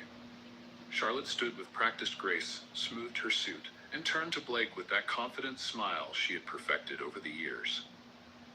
Blake, she began, her voice firm and clear. I came here with a clear goal, to build something greater than the two of us as individuals. My family has connections that could expand Harrington Books into international markets that haven't even been explored yet. I have experience in high-level corporate events. I understand the world you live in, the pressure, the expectations, the responsibilities. She paused deliberately. I can be your partner, not just your wife, your strategic partner. Together, we could build an empire that would last for generations. It was a perfect speech, polished, powerful, convincing. On Ashford Street, Elaine scoffed, too technical, too cold, he doesn't want that. Blake nodded, expressionless. Thank you, Charlotte. Charlotte sat down, crossing her legs gracefully, but Sophie noticed her hands were tightly clasped in her lap. Blake turned to her. Sophie? Sophie stood slowly, her knees shaking. She reached into her coat pocket looking for nothing. She frowned. I had some notes, she admitted, checking her other pockets. I wrote like 3 pages, but I think I left them in my room, or in my other coat pocket, or I lost them. On Ashford Street, Brianna groaned. She lost the notes? Seriously? Elaine leaned forward. Quiet. Let her talk. Charlotte hid a small smile. Blake, surprisingly, almost smiled too. Sophie took a deep breath. Okay then, no notes. She looked at Blake, then at Charlotte, then back at Blake. I don't have international connections. I barely have national ones, Sophie began, with brutal honesty. I don't know how to organize corporate events. I can hardly organize my own life. And I definitely don't understand the world you live in, Blake, because until a week ago, I thought red wine was just wine that happened to be red. Charlotte discreetly rolled her eyes. Sophie kept going, her voice growing stronger. But I know one thing. I know what it's like to be invisible your whole life. I know what it's like to wake up every day thinking you don't matter, that you have no worth, that you only exist to serve others. She looked directly at Blake. And since I got here, for the first time in my life, someone saw me. Not as a problem, not as a burden, but as a person. On Ashford Street, Elaine was practically glued to the screen. Yes, yes. Keep going, Sophie. Blake didn't look away. Sophie swallowed hard, her eyes stinging. I don't know if I'm the right choice. I don't know if I can be a strategic partner or help build an empire, but I know that if you choose me, I'll wake up every day grateful to have been seen. And I'll see you back. Truly see you. Not the CEO, not the billionaire. You. The man who held my book on the beach like it was important. The man who danced with me even when I stepped on your foot 5 times. The man who looked at me like I was enough. The silence that followed was absolute. Charlotte didn't move, but her eyes were wet. Elaine held her breath, hands clasped in a silent prayer. Pick her, pick her, pick her. Blake stood still for a long moment. Then he stepped closer, standing between the two. Thank you, he said, voice low but steady, for your words, for your honesty, for being here. He turned to Charlotte. Charlotte, you are extraordinary. Smart, capable, strategic. Any man would be lucky to have you as a partner. Charlotte smiled, but it was a trembling smile because she knew what was coming next. Blake continued, gentle but firm. But I'm not looking for a strategic partner. Charlotte closed her eyes. Blake turned to Sophie. I'm looking for someone who reminds me I'm human. Sophie's heart raced. On Ashford Street, Elaine jumped off the couch, shouting, he's going to pick her. Brianna, he's going to pick her. Blake took a step toward Sophie. Someone who talks to books, who argues with cheese, who makes me smile without trying. He stopped right in front of her. Someone real. Sophie could barely breathe. You're choosing me? Yes, Blake said. And for the first time since the program began, he truly smiled. A full, genuine smile that completely transformed his face. I'm choosing you. On Ashford Street, Elaine screamed so loud the neighbors banged on the wall. $5 million! $5 million!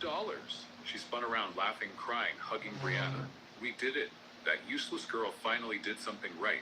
Brianna laughed too, already calculating everything they could buy. Sophie let out a sound that was half laugh, half sob. But I don't even know what I'm doing. I know, Blake said, his voice full of warmth.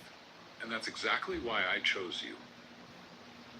Charlotte slowly stood, picking up her purse with controlled movements. She looked at Blake, then at Sophie.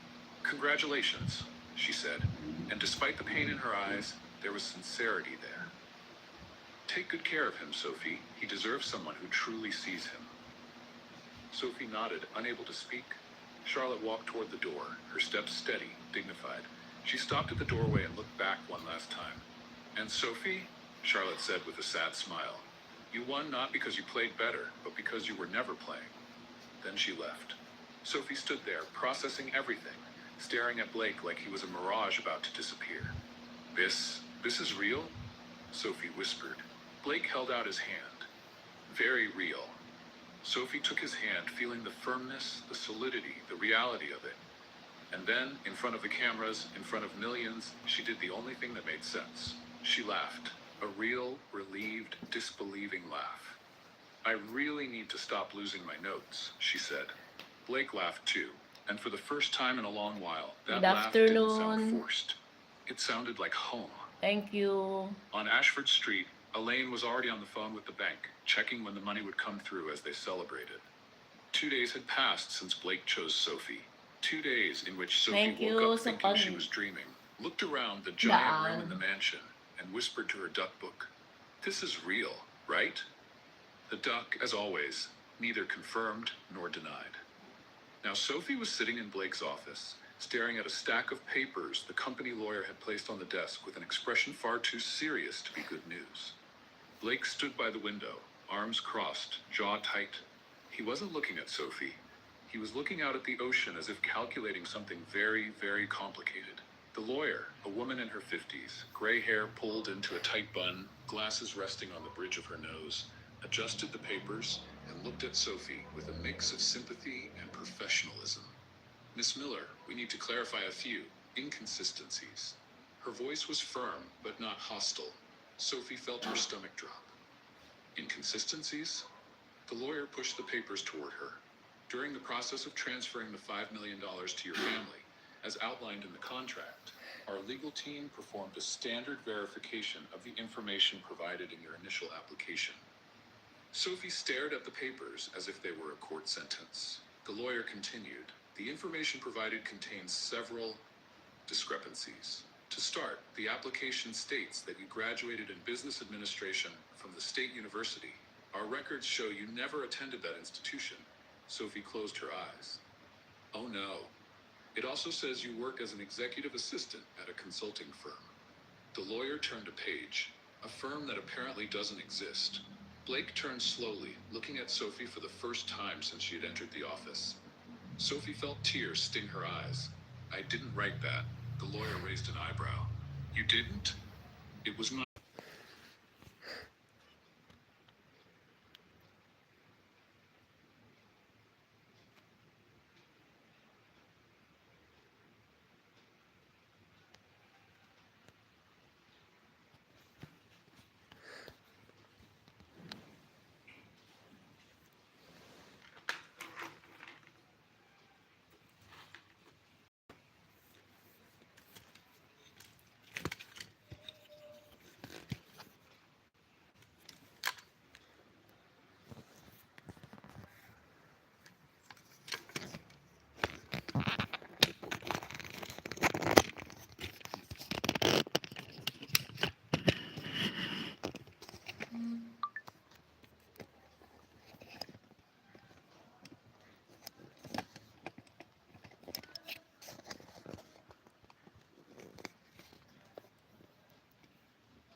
Ganito ang itsura namin kapag, pagkatapos ng injection niya sa mata.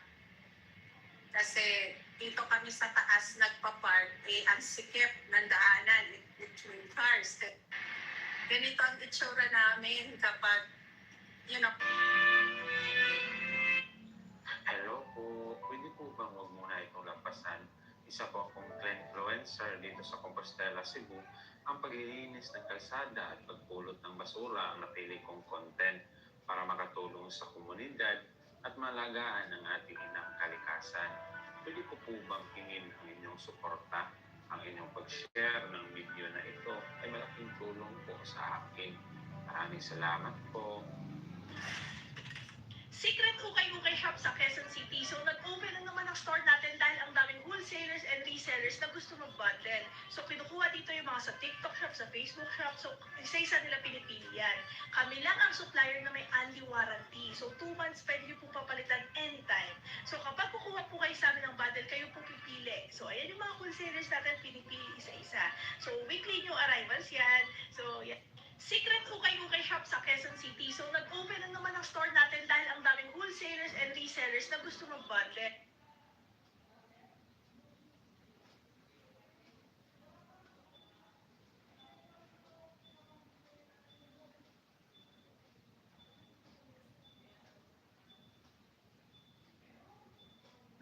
Secret Ukay-Ukay Shop sa Quezon City.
Thank you po sa panunood. Thank you for passing by. Very much appreciated po. Nakakatuwa po kayo. Kahit na silent lang po yung ano ko po. Kasi I'm not feeling well. Masakit yung binti ko. Hindi po ako makalakad ng maayos. So parang nakahiga lang po ako. Kaya sorry po. Ano lang po ako. Hindi makaharap sa camera. Kaya maraming salamat po. Ganun pa man. Sumisili pa rin po kayo sa akin. Kaya maraming salamat po sa inyong mga sumilit. Kahit hindi po bumabakas. Maraming salamat po. Kasi po, minsan may nakikita ko po, hindi lang po sumisilip, tumatambay din ng sandali. Kaya maraming salamat po sa inyo. For now po, talagang medyo,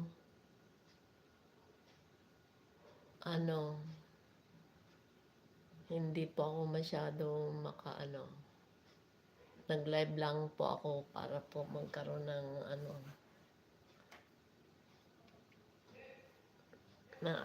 alam na po ninyo yon. Kaya maraming salamat po muli.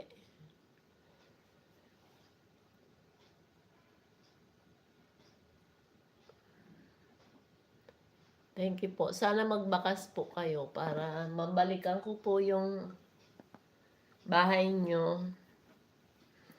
Para sabay-sabay po tayong umangat.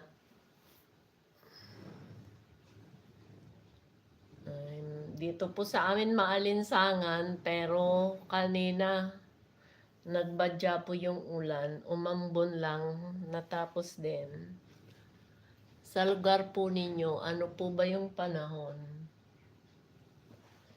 Kahapon dito sa amin umulan, pero sa ibang parte, hindi naman po. Nakakaano na ho yung panahon ngayon, ang init-init. Tapos, bigla pong uulan. So, yung mga tao nabibigla sa panahon.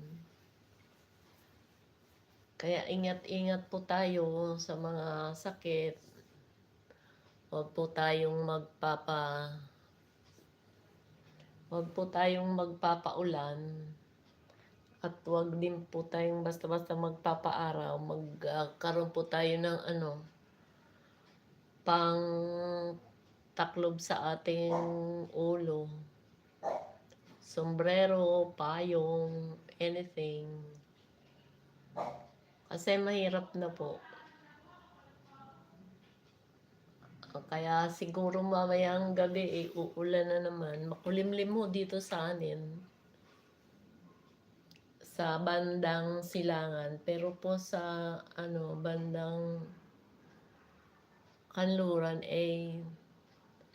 may liwanag pa po ang araw. Time check po is 5.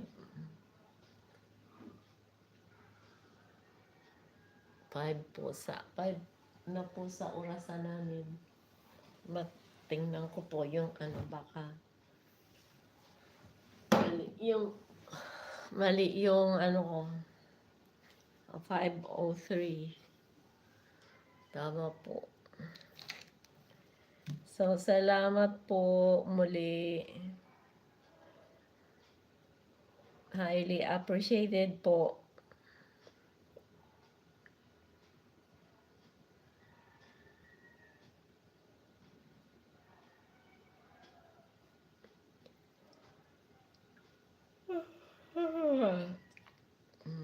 Medyo nakakaantok.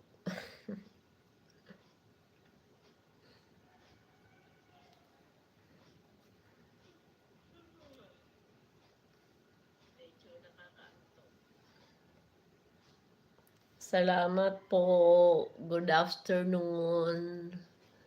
Time to prepare na naman po ng dinner. Di-dinner time na naman. So, busy na naman po yung mga nanay. Shout out po sa mga nanay na walang sawang nag-aasikaso sa mga araw-araw. Shout out po sa inyo.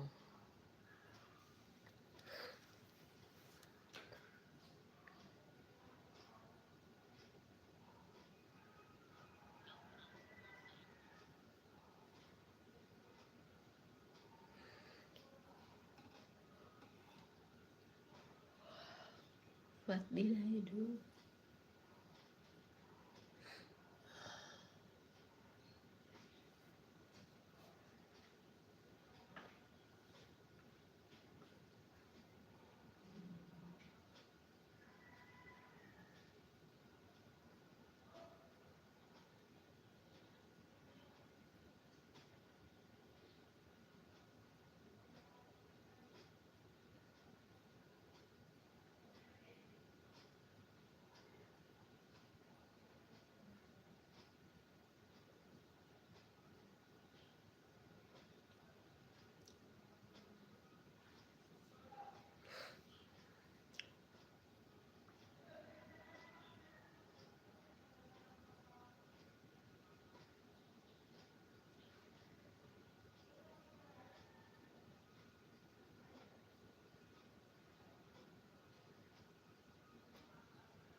Good afternoon po.